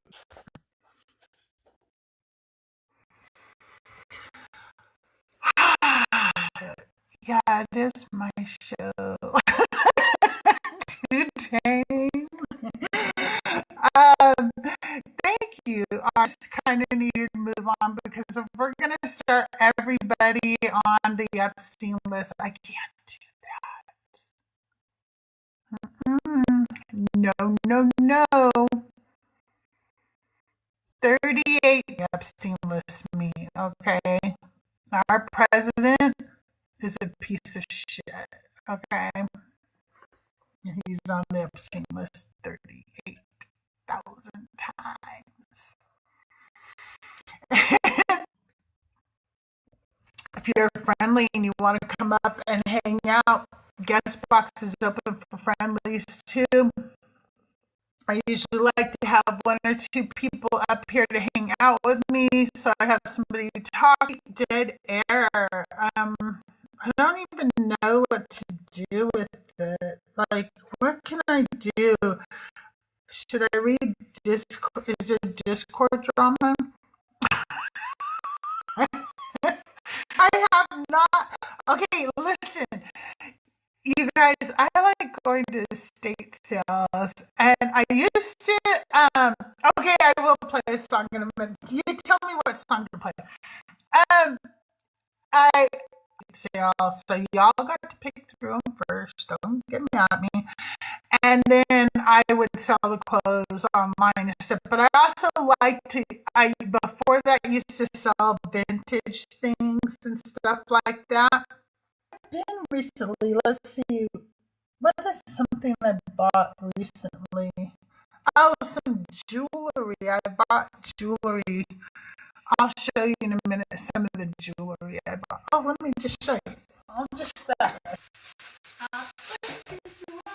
Here. I like, by the way, I love costume jewelry and I hardly ever wear it because I think I'm 80 costume jewelry because I really like it, but I just don't wear it. Anyway, look how cute this little pin is. Isn't that cute? So this little Buddha pendant was cute. And then I like vintage, like clip-on and screw-back ear. And then I got this extra long necklace because I thought maybe sometimes I could wear a necklace when I'm live. Sometimes I do it. I don't know where I need this. Never. It's never gonna happen. But I also buy books and things like that. Anyway, so I was telling my friend, like, you know those little statues that people put in the bathtubs? want to go get it, and I don't know why, and I don't know what I'm going to do with her. I don't know what I'm going to do with her, though. But I feel like I need her, right? Like, I don't know. All right, let's hear Block Me. Block. If this makes you uncomfortable, Because it's actually missing a little hit line. the block. You know you should. Quality. Did I make you mad? Did LGBT, Nazi adjacent, transphobe energy, misogyny baked in your theology, supremacy culture wrapped up as morality? Cause you don't wait, don't debate. Got time to fuck with you today.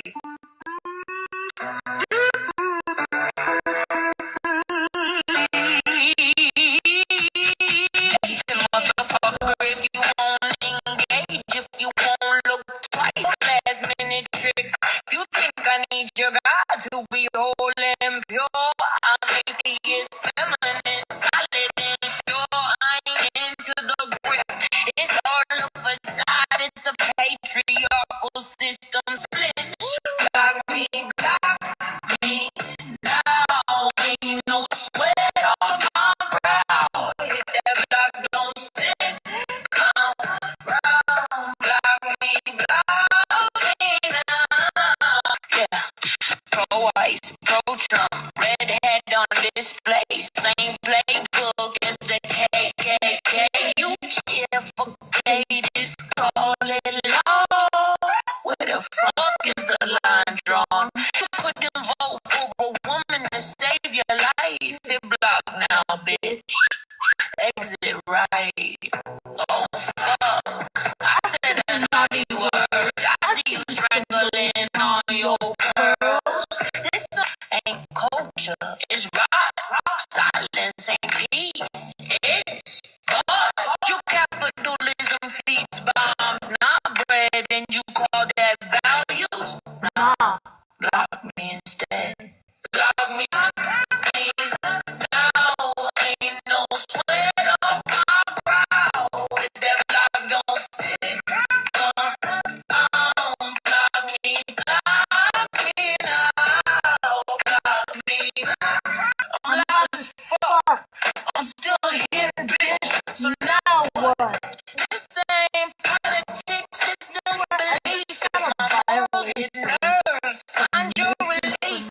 No essays, no prize, no back and block me, bitch. No hesitate. I see you flinch. Block me now. Ain't no sweat off my fucking brow. I just got information. I think they didn't like what I said about the 38,000 times in the file. Somebody didn't like that I said, no, it's not all governments.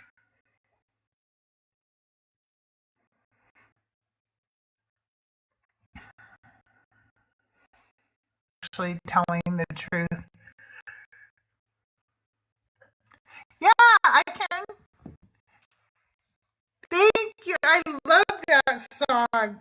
I love you saw it.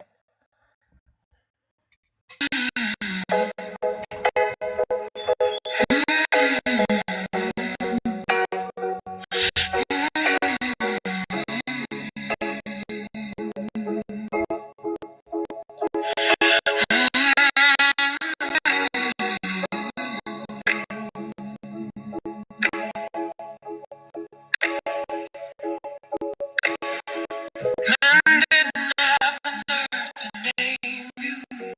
Not with truth, not with they spoke around you, over you. Safe behind their power and plan.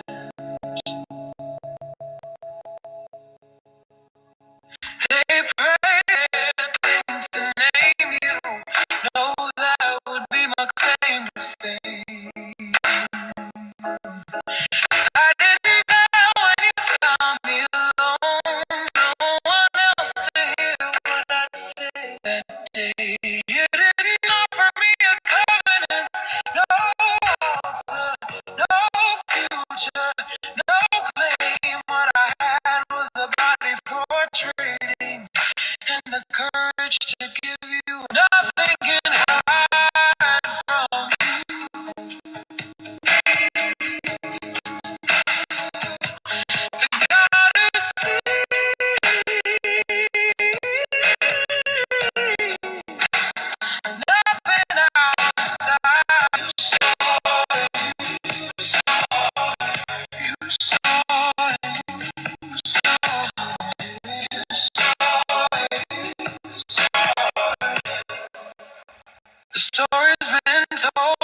You guys, my song, you saw it, is everyone ex parte, available everywhere you stream music. Also, my podcast is out. The first episode dropped last Wednesday. The next episode will drop this Wednesday because they get so much longer. The more I do sermons, the longer I preach. Okay, sorry, I just started finding out so much more. I'm going to tell you guys. Oh, we're going to get rid of this little goal thing because people asked me if there was a way that they could, directly help. I have a new thing on my link tree. It's called Throne. On Throne, you can support the show. You can buy me a cup of coffee. You can help pay a little bit of money, whatever you want to do. If you want to support the show, if you go to my link tree, there's a new link there called Throne, and that's the way you can support the podcast, support the show, support my music. Be a teacher as a Christian. I actually taught women's Bible study as a Christian, and I also taught Sunday school, and I was an interim youth pastor. About how I literally never went to college. I had no degree, and I don't really think that they should just let any me. So, yeah, recently somebody came up here and said that I had claimed on a anyway, that I had claimed on a show that I had went to like theology school or seminary or some shit. I don't know. And that I was an ex-minister. Yes, it was his, Tyre. That's exactly his, who should not be named. I don't know why he thought that. I educated person on this app. Okay, everybody. One time I was sitting on a panel. This is such a true story. And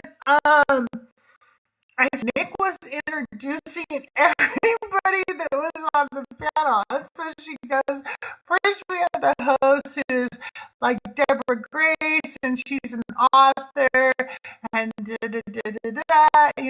and said Hannah is, doctor, well-educated, blah, blah, blah, names all her things. Then we had Dr. Bowen up there, so all his things, and we have Crystal.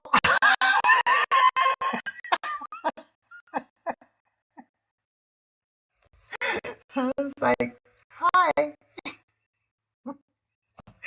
We have me, an author, don't have those degrees, but now I have a podcast, so like I get to pretend like I'm somebody now, like all the other podcasters out. I think so. It was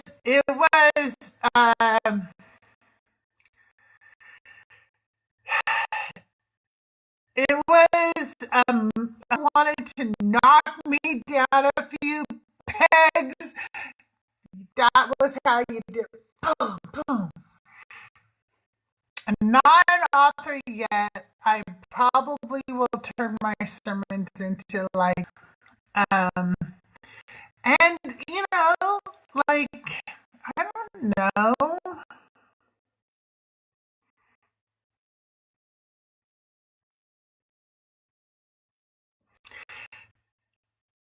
Non-believer and with these new views, right? And rereading these stories or reading them for the first time, because I always had said, and see, I think that before many times too.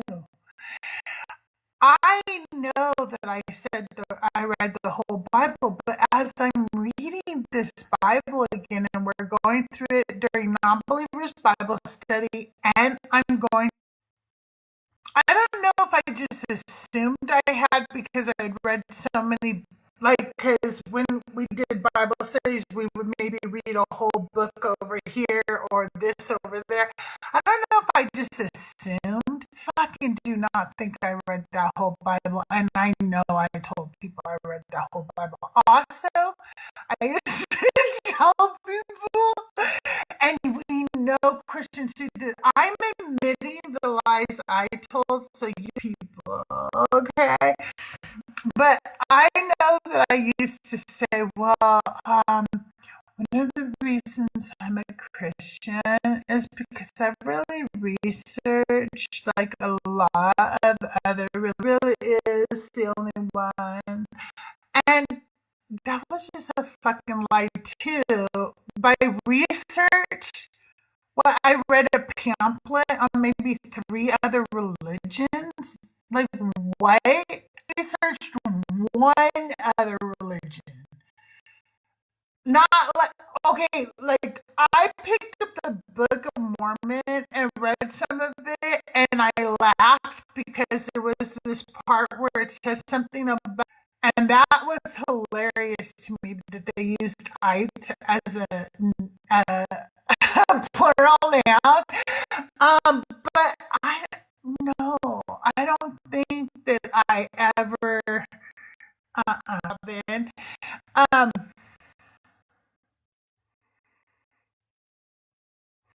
oh, silly goose. When I first deconstructed, I threw my Bible away.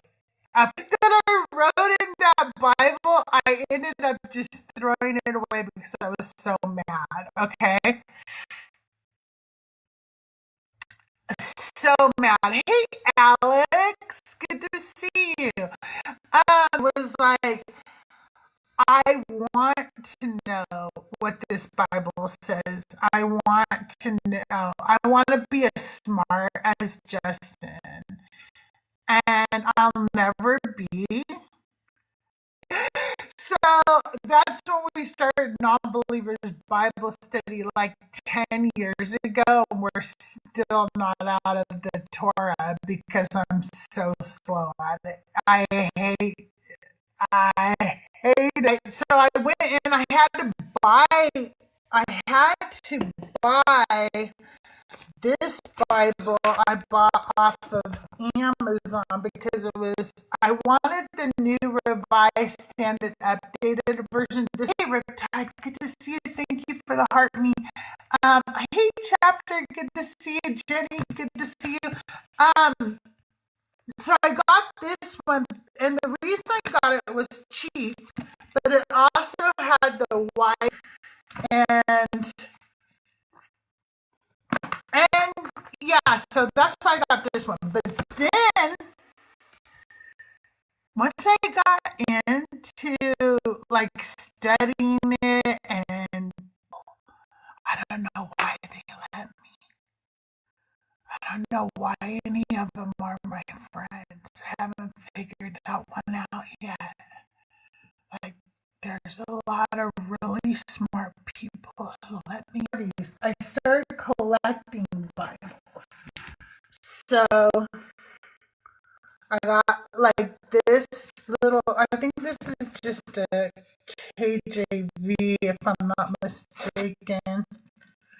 This one, what is that? This is the Holman Pronouncing Edition. The Holy Bible translations diligently compared and revised. The text comparable to that of the edition of 1611, commonly known as the. But that wasn't enough. because then I got this one.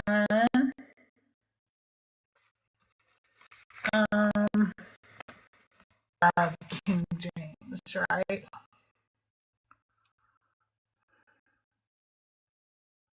I'm gonna bring up a guest here. Let me see real quick. I think this one is King James also. This is.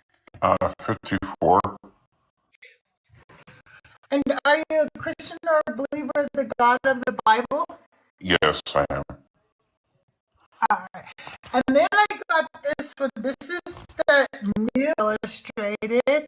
And then I got this one. This is The Way. This is a Catholic version of The Way, which I didn't even know is considered the Living Bible. Oh, Steve Black. My stack of Bibles was intimidating. Anyway, this one cracks me up, okay? Wait, I gotta read your comments now. That is the only one I grew up with. I'm living through you, all vicariously. Okay, so this one has, okay, so this one was like hippies, I guess, were cool in their mind or something. I don't know. Most of us who grew up in the 70s, we didn't actually think hippies were cool. Like when we grew up, now I'm kind of a hippie and I realize we are. They wanted to see her long hair and stuff. And okay, so I'm going to show you pictures that are actually in this. Okay. Can you see the monument or something? I'm going to read to you the caption, okay? A nation south of east of Israel. Oh, no, that's not it. Oh. Police, this is what the caption says, okay? Police estimate that 1 million American kids are currently missing from home. More than areas melting in with the winos to form a curious montage for the camera-laden tourists. This city is a great place if you want past.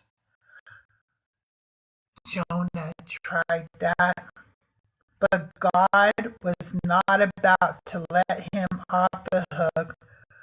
After all, he wanted the reluctant prophet to go to Peking. God eventually won the argument, but in the last episode, Jonah was still having trouble handling his responsibility. But God's infinite concern for a city full of lost souls and his ability to use even an immature and reluctant servant. Anyway, this one was China. That was unheard of. You did. Stop. There's this one that is really fun.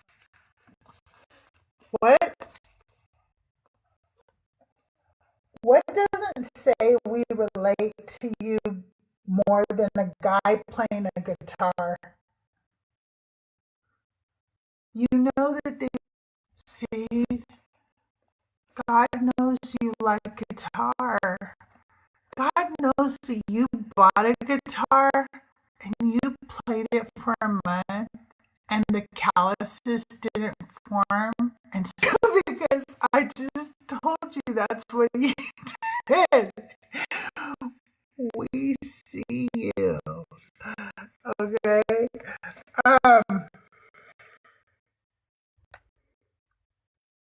Cracks me up the most. There's a no dumping sign. No dumping.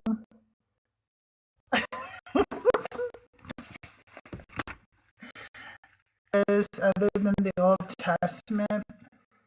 Is it after Second Kings? I hate looking at an index, even though it would tell me whatever I wanted. Oh, look, there's a bug.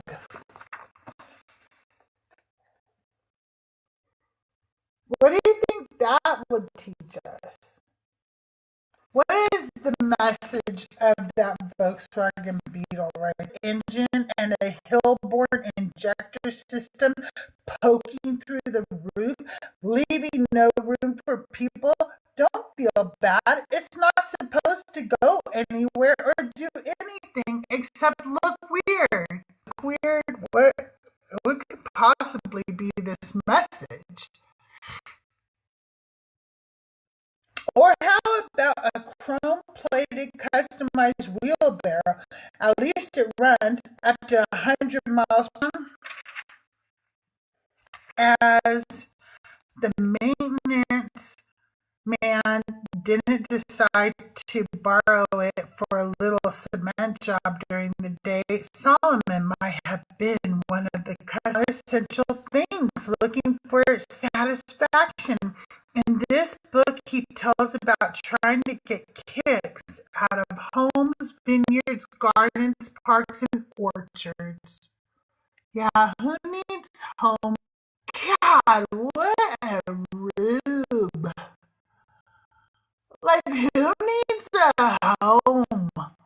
Why would we want parks? What the fuck? He does the culture things like having his own private choirs and orchestras. Next came his well-known harem of wives. Was he satisfied, happy, content? As I looked, he flounders around through several chapters of discouragement, and when he finally gets to a solution, it almost slips past you. There are no bright lights or fanfares, but there is a pleasure seekers. Stop seeking that pleasure, you vile people. Go do your atheisms and stop trying to. There's another guitar player. One was not. See, we have another. Wait, there. Another guitar player. Yeah, who needs shelter? Silly. How dare he? Now, dozens of wives was because he was just trying to take care of those women. Those poor, helpless women. Do people not realize what they were in? Like, he was just trying to give them a place to live and feed them and help them have a child, because you were nothing if you didn't have a child back then. You couldn't do things. He was just trying to protect them.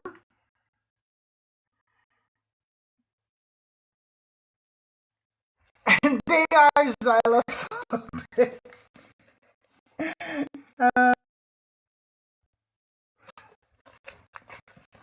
So we have that. I still haven't found the slide. That's really my favorite one. I don't know why I can't find it right. Oh, I found it. Giant slides back in the day where you sat on a carpet and went flying down way too fast, and sometimes when you went over a bump, you hit your head like as you went flying over the bump. Anybody ever do that? Like right next to each other. He was young, probably about 7 or 8. Maybe a little younger. I don't know. And as we go to sit down the carpet, and it kind of knocked him back, so he was like, I jumped on my carpet and flew down that slide so fast and grabbed him and picked him up, and that was my biggest number. He doesn't remember it all. But it was a core memory for me because I was so mad at that guy for just pushing him before he was really ready. Let's see what I was wrong. It's judges. By the way, you guys, the guest box is open. I'm going to be live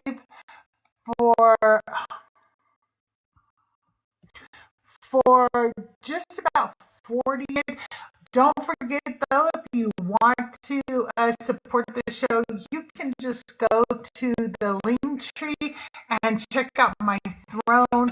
It has all different kinds of ways. Use of carpet and flop down head first if you dare on the downhill track.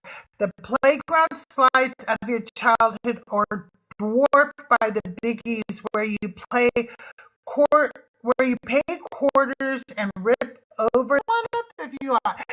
We used to pay quarters at carnivals and stuff to ride their rides. What are you guys paying? Like $10 a ride nowadays? Like I don't even. The book of Judges is the story of Joshua's once powerful nation on a spiritual super slide. They had to stretch for this. Where can we put that? And then they just were like, okay, now how do we make this? How do we make this work? At least who would take charge and lead the people back up to God and independence. Guerrilla fighter Ehud, I don't know how to say his name. Ehud, Gideon, Maverick, Jephthah, and even Playboy Samson were used by God over 175-year period to bail out the worst samples of the religious rackets and sexual perversions of the times. It's a rather grim record of what happened when everyone did whatever he wanted to, whatever that book says. Okay, so that's one of my favorite versions I have, but I didn't stop there. I don't know why I bought this next one. Why I got it. I don't speak Dutch. I'm not Dutch. But it's in Dutch.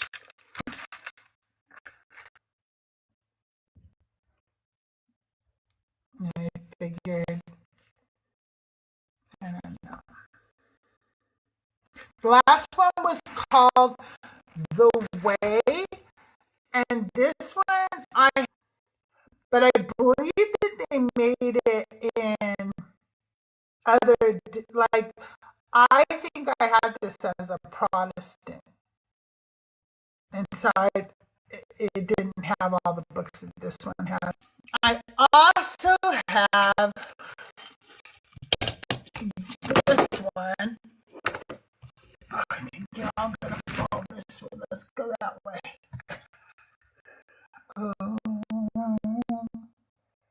Dan, how are you?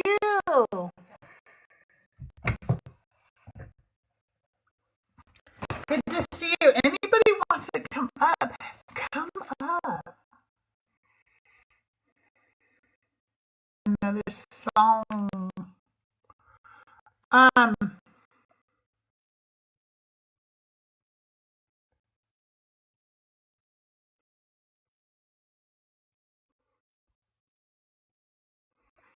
Ballerina. But I'm going to say hi to Ben first. Hi. Hi, how are you? I don't know why I made myself bright accidentally.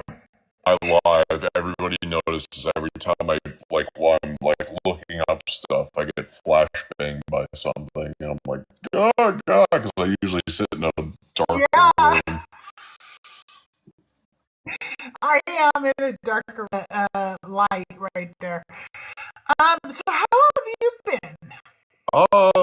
Had a rough week. Boyfriend's grandmother died.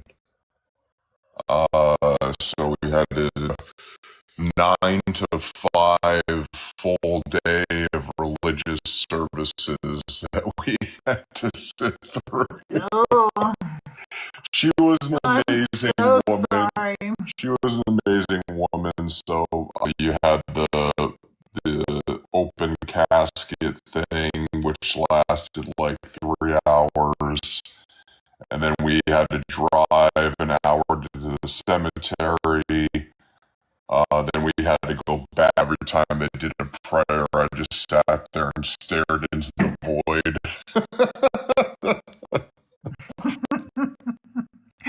Yeah, yeah, I understand that. I think there's a lot of people. There are people I definitely would do stuff like that for. Right. I There's just, definitely people I wouldn't though. yeah.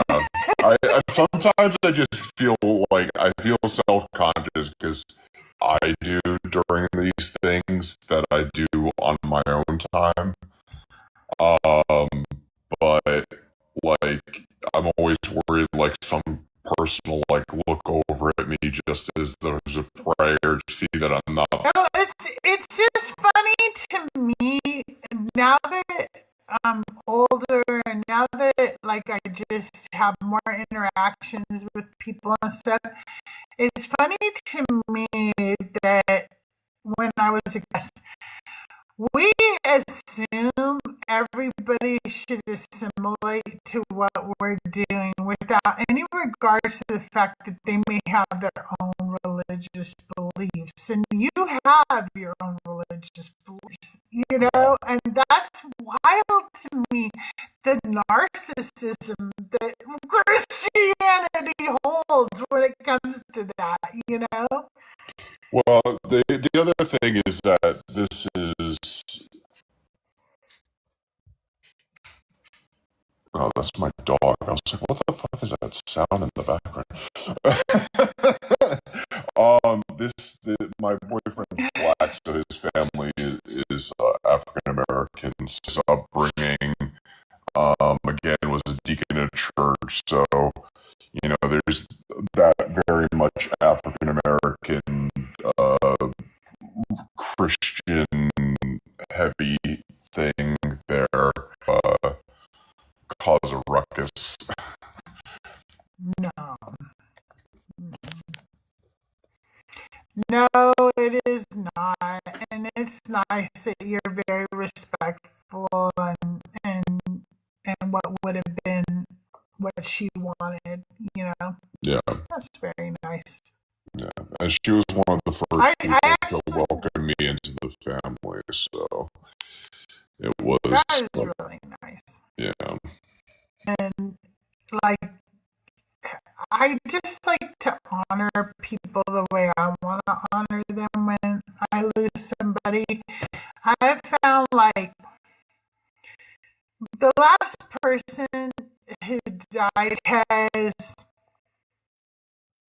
I didn't want to comfort people. And you tend to have to comfort other people while you're grieving, and I didn't want to. I didn't want to comfort. I loved her. I felt like it would diminish my chance to grieve her, if that makes any sense. And I thought, like, you have to put on airs when you go to a funeral For this. thing. Because I don't have a suit. I had to go out and buy one. And the funny thing is, if I had asked my friend, like, let's say we cared if we met at a church, she wouldn't have cared about any of that shit. She would have rather I gone and she would have rather I done what I did do. Yeah. I'm gonna.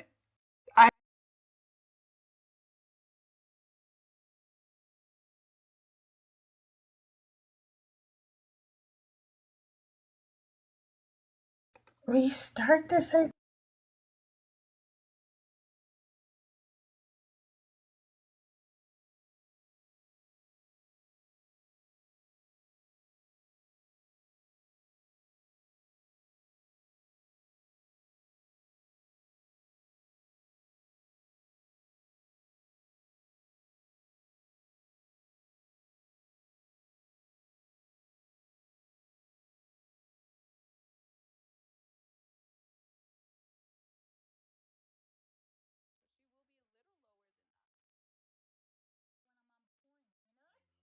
It's like, dang her, she's like so on point today. Somebody shut her off her YouTube.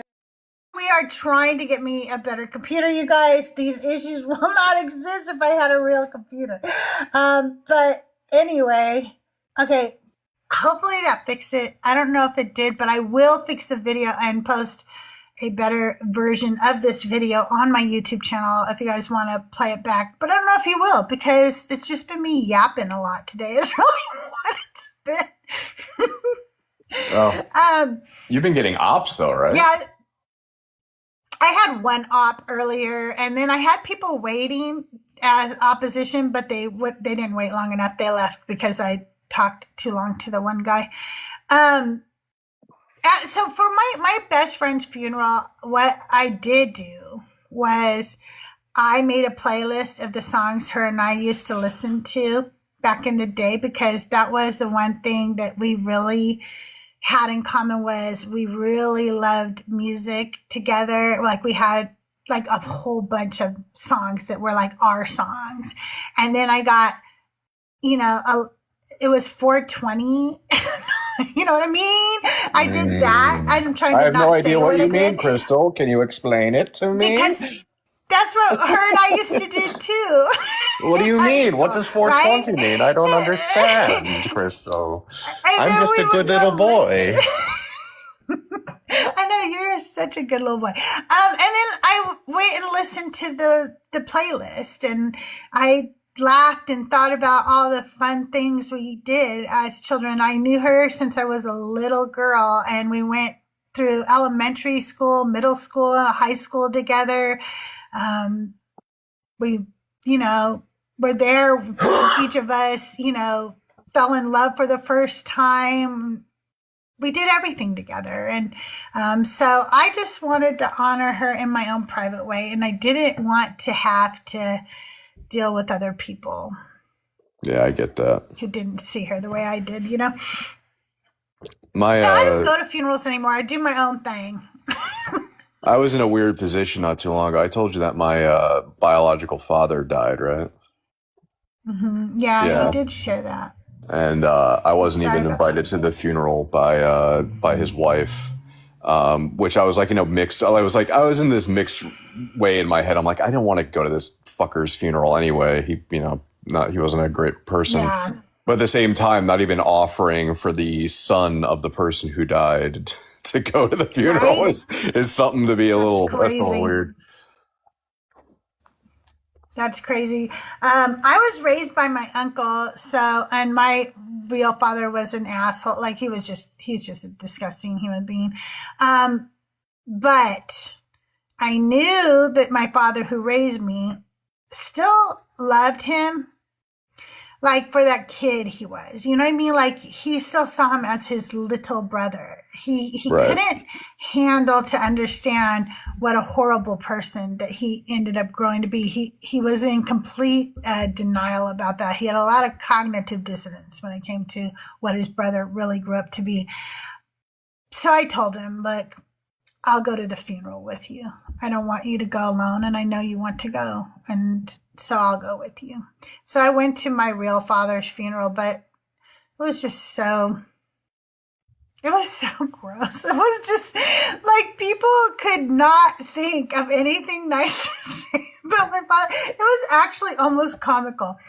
This one uncle of mine stood up and was trying for the life of him to come up with a story that, like some kind of anecdote or something that showed what a good man my father was, but he wasn't a good man. So there was just like nothing to find in his arsenal.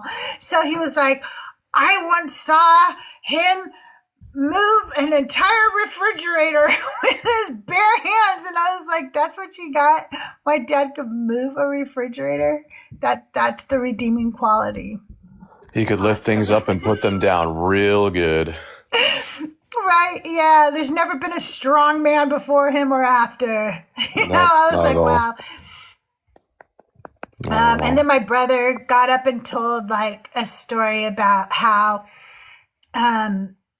it doesn't matter whether or not my father was a Christian. He says he was, and we can only go by what he says. And which, now that I'm out of it, I don't know, seems just like every other Christian to me. But yeah, so maybe he was a Christian, But anyway, he said, and then my brother went on to turn it into a sermon like, you are no better than that body that's in that casket right now if you don't accept Jesus, and blah, blah, blah. But the best part about that whole entire, you guys, this is my life, okay? This is the best part of the whole funeral, was that my sister and I couldn't take it anymore. So we got up and left the funeral. And at that time I smoked because it was like the 80s or 90s or something. I was like, I still smoked back then.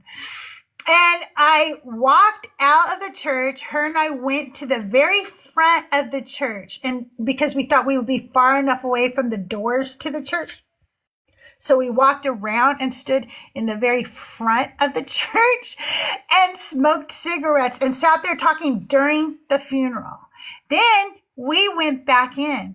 And while we were inside, somebody else went outside and walked around to the front of the church, where we realized that you could see an entire silhouette of that person during the funeral.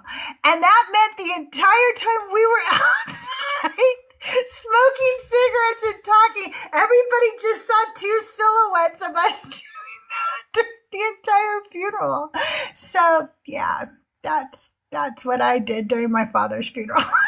Oopsie poopsie. I put on a show Oopsie for poopsie. everybody. He deserved it. He really did. Yeah. Anyway, I'm going to be live for about 20 more minutes. I'm going to play a song for everybody right now. We're going to play Abelina Ballerina. Well, I'm going to drop down. I'm going to drop down in the chat box for Okay. you. It was wonderful talking to you, Sid. Crystal. Have a wonderful Thanks day. for coming up. It was good to see you. Have a great day. You too. Bye-bye.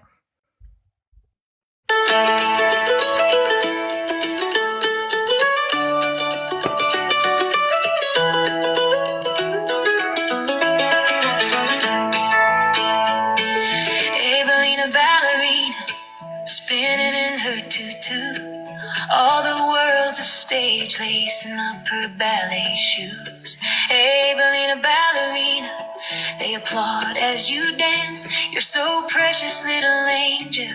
Dance away if you can. Abelina ballerina, wooden floor counting time. In the mirror she's a swan, arabesque in pink tights. Abelina ballerina, sitting still in a pew. Preacher says that light you feel doesn't really come from you. They tell her every step is borrowed, her plie heaven sent.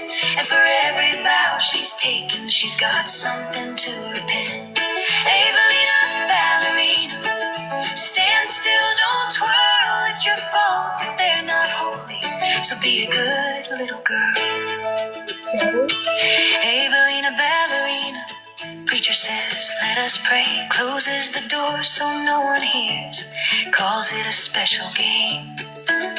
He says this is guidance, says she's holy, full of grace.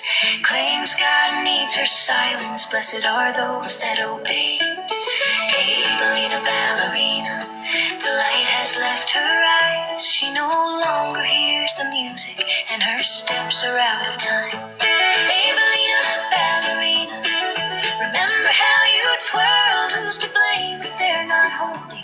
You're still just a little girl.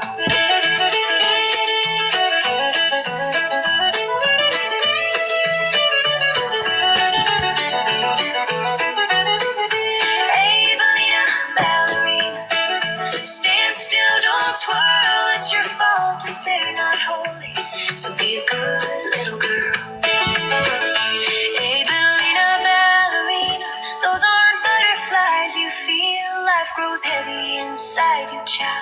There's no way to conceal, they say her name like a warning. Obedience her only crime.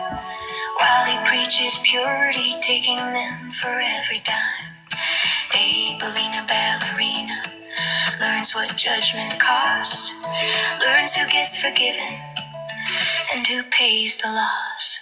Abelina ballerina learns to mother through the ache, learns that love can still be sacred even after what they take. She'd who the system benefits, men of God who feed on power, abuse, shame, and the grift. Abelina ballerina, show me how you twirl, spinning in the sunlight, dancing with your little girl. Abelina, ballerina, dancing center stage again.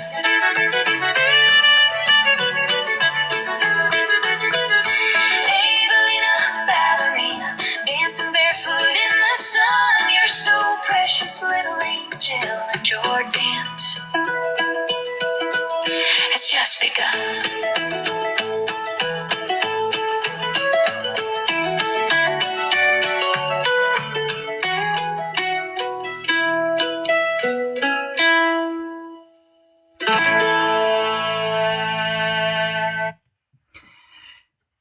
Have you guys seen the Joel and Justin video yet? Tell me, what is it? What's it about? Has anybody watched it yet? I saw it. Thank you so much. Thank you guys, I appreciate it.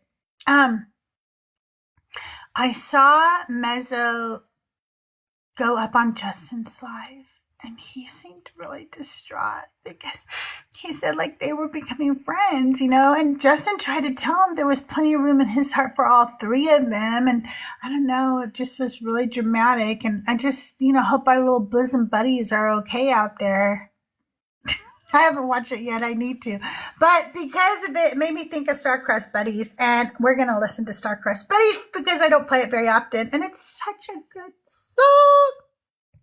We're out of the country, somewhere we can't say. Beyond takes the calls, or so we claim. Mezzo's got his markers, you can guess why. Joel's at the piano humming spiritualized. They talk Amalekites and wet boxes too. They run the talk using philosophical kung fu. Mezzo just shrugs, then draws something lewd. They are the internet's BFFs, just doing what they do. We're star-crossed buddies, logic and rage. Fate threw us both on a podcast stage. One drops facts, the other drops shade. We spank Christians in bad Bible debates. Yeah, star-crossed buddies, skeptic souls. If heaven's real, we'll pay the tolls. At least we'll be together while shoveling coal, keeping hell's furnace hot for every last scoundrel. Come on up. Missiles near the grass in a dad bod frame. Whiteboard ready for the penis game. Joel tickles the ivory musicality, singing out strong objective morality. They say they're streaming out in some land afar. Bjorn handles business from a Swedish bar. Joel hits a chord, Mezzo says pick a card, and somehow they're both TikTok rock stars. Bjorn says, boys, tone it down. We say, buddy, we're nobody's clowns. We're best friends forever, and we're hell-bound. We're star-crossed buddies, brain and bite. Faith versus science in a fist bump fight. From LA sun to the northern lights, we ask the questions and joke out of spite. Yeah, star-crossed buddies, cosmic pals. We love facts and joke, bush free gals. If doubts of sin, we're first rate. Bjorn hit record, we're running late. I'm not a science guy. That's fine, I am. And I drew it to scale. You drew another dick, didn't you? For science. Oh, we're not going to listen to that one right now. Hey, Robin, how are you today? I'm doing good, Crystal. That's the first time I've ever heard someone talk about drawing a dick for science, though. That's different. Yeah, Mezzo Joel draws a lot of dicks for science. Well, or something. I don't know. I think it's actually for amusement, but he tries to claim it's science. I Sounds like good old Christian Science to me. don't know. It's the only way he can really get people to understand. Robin, have you ever seen Mezzo draw a dick on a whiteboard? Admittingly, I'm familiar with Mezzo, but like I don't watch him all the time, so apparently not. This must be a Oh. thing he does often. It is very often, so much so that on Sunday, after his atheist Sunday school, he did a very special video premiere where it was just every time he's drawn something inappropriate on a whiteboard while okay, so what he does is he'll go, a Christian will be explaining something, okay? And it will be stupid, okay? It will be very much word salad and bullshit, okay, is what they're doing, okay? And he'll go, hang on a second. I'm very much a visual learner. Let me grab my whiteboard. And he will pull out his whiteboard, and no matter what they are talking about, it does not matter if they are talking about the Trinity. It does not matter if they are talking about heaven and hell. It does not matter if they're talking about the Garden of Eden, okay? He will draw, usually a dick, but I have seen him draw a vagina as well. He will draw a dick out of whatever they're saying, like every time. And they do not ever get it. It is so funny. Like they never realize that he has literally just drawn a dick. Oh my gosh, that is so funny. I'm just imagining him It like is. doing something with the Trinity, drawing up See? like a penis and testicles, and it's like here we have the Father, the Son, and the Holy. I can just imagine it. It's so funny. I'm gonna have to look into this. Yeah. This sounds like Oh, yeah. something right up my alley. Yeah, if you check his news feed, if you're scrolling his news feed and you ever see a whiteboard, just go to that one and click, and you'll see examples of what I'm talking about. And some of them are so very pornographic, and they still don't get it. They still don't get it while he's doing it. It is crazy. Maybe It it's is because crazy. while they're thinking about it, the God part of their brain is active, so they just don't recognize it. Like a totally different part of their brain is being used. Yeah. That's what I'm thinking. Well, oh, look, she put the link. Is that the whole whiteboard one? That's the one? Oh my God, that's awesome. Tahir put the link in the TikTok. So if you copy and paste that into a browser, you should be able to go right to the ultimate video of Mezzo teaching us all through his whiteboard talents. So, yeah. I copied it. I'm excited. After this, I got something to look forward to.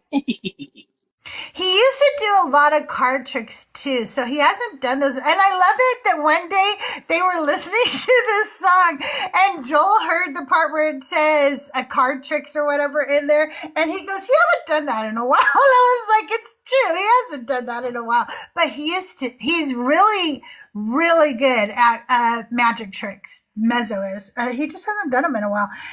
That's why he likes to debunk psychics and stuff like that who come up and tell them that that they do psychic readings and stuff. He likes to debunk them because he knew how to do all that stuff.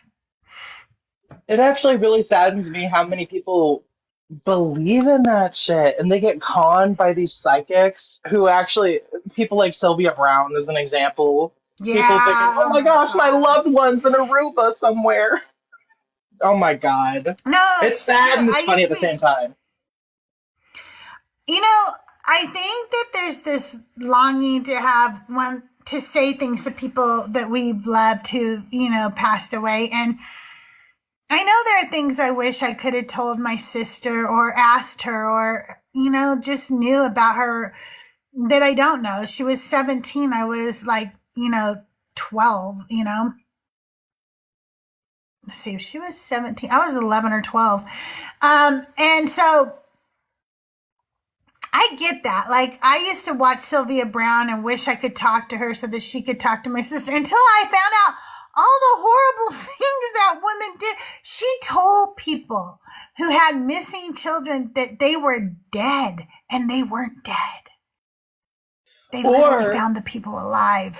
or the inverse, she would give people false hope too. But oh, their Yeah. kid's still out there alive. And so you have these families that, for years and years never stop searching only to find out, yeah, there's been a murder or something awful like that. It's so sad. Yeah. Yeah, Montel did love her. Nerd, the guest box is open. Nerd Fala, come on up. I'll explain to you what I mean by Christians don't believe in miracles if you want to have a chat. I'll be live for about 10 more minutes. If we do reach a gift goal, which I don't think we will, and that's okay. I do stay live an extra hour. But if not, I'm going to call it a day and eat some lunch, and then I'll be back tomorrow. But yeah, if you want to come up, Nerd, the guest box is open, and we would be glad to talk to you about why I think that Christians don't believe in miracles. I think they say they do. I think some of them think they do, but when their feet are put to the fire, everything about miracles collapses under their false belief system. You know what? And for Admittingly, me when I too. was a Christian, I believed in miracles, but here's the caveat to that. My bar was so low. And the way that my thinking was, I was one of those people that would say stuff like, I think somebody that chooses never to do drugs or drink alcohol, that's a miracle. I think a young lady that chooses to save herself for marriage, that's a miracle. I was one of those people. And there's nothing miraculous about any of that. I think because I heard Al Jarreau today playing in the elevator, and nobody even knows who Al Jarreau is. That is clearly a sign from God and a miracle that I heard him in the elevator today, because I am blessed and highly favored, and God knows I like Al Jarreau. I actually used to think that. I'm not joking. If I heard Al Jarreau... I thought God was like sending me a message about how much he loved me or something, because I liked Al Jarreau and nobody else did. So nobody else did, although he was a Grammy Award winning artist. This is what I thought. I just want to tell you the level of of deceit we tell ourselves. The lies we tell ourselves as Christians is ridiculous. I think we lie to ourselves the most when we're Christians, Hey, Orion, good to see you. Welcome back. Good to see you. I used to listen to a lot. Well, I still listen to metal sometimes, but I used to listen to a lot of metal music, and this is so cringy now that I'm thinking back to it. I used to tell people, be like, hey, have you heard this Christian metal group, man? It's so cool. And they would turn it on, and I mean, of course, they're just screaming, so you can't understand half of what they say anyway. And they'd be like, actually, this is pretty good. Oh no, I was like that with Christian music too. I loved like DC Talk and Newsboys, and oh my God, and I would have told everybody, this is such good music, you should listen to it. And now I listen to it, and it's vapid, as Joel would say. It's vapid. Yeah, I don't know, man. I did love Keith Green, and I still miss Keith Green's music. And Joel was really sweet one day. He was telling me, Crystal, you can still listen to it and enjoy it for what it was. You enjoyed the actual music, and you enjoyed the way he wrote lyrics and the way he sang. And I did. It's just hard to listen to songs where he like dedicates his, family to Jesus and stuff. I don't know. Doesn't have the same feel anymore. Hey, nerd, welcome to the show. Can I get your age for TikTok purposes? 31. Okay, and you're a believer of the God of the Bible? No, not at all. Oh, okay. Well, we're talking to believers of the God of the Bible today, but you asked earlier why I say Christians don't believe in miracles. And the reason I say that is because Christians often tell me they do, but everything miraculous that they tell me isn't miraculous. It's things that we already can do. They'll tell me somebody was healed by cancer after going to chemotherapy. Yeah, that's not miraculous. They'll tell me they found their keys after they prayed because they couldn't find them. Again, not miraculous. But when you ask them to pray for something miraculous, like immediate healing me from all of my arthritis, they say God doesn't work that way. When I say, can you please go and pray for one of the vets to grow their limb back, their arm or their leg? They say God can't do that. So to me, what they're saying is God can't actually do miracles. God can only do what humans can do. I think miracles is subjective there. I think to most Christians, miracles, what you're saying is not a miracle, is a miracle to them. Because it depends. Maybe to them it's impossible someone to survive cancer. Maybe to them. But it's not. So it's not a miracle. That's my whole point. Right? But to them it's a miracle. No, it's not to them, miraculous. that's what counts. It's That's scientific. what counts. It's to them. Right. They So don't care that's about not really a science. miracle. But I do care about definitions, and I care Yeah, so about to words. you it's not a miracle. To them it is. So you cannot That say means that they're it's not a just miracle to changing them. the definition of a word. And we need to have definitions so we can clearly communicate to each other. The And so the definition fits, madam. The definition fits, because a miracle is something to them in their own minds that would have really had happened in their minds.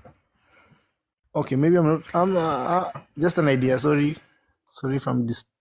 A miracle is an event understood to be caused by a supernatural power that goes beyond the normal laws of nature and cannot be explained by ordinary physical causes.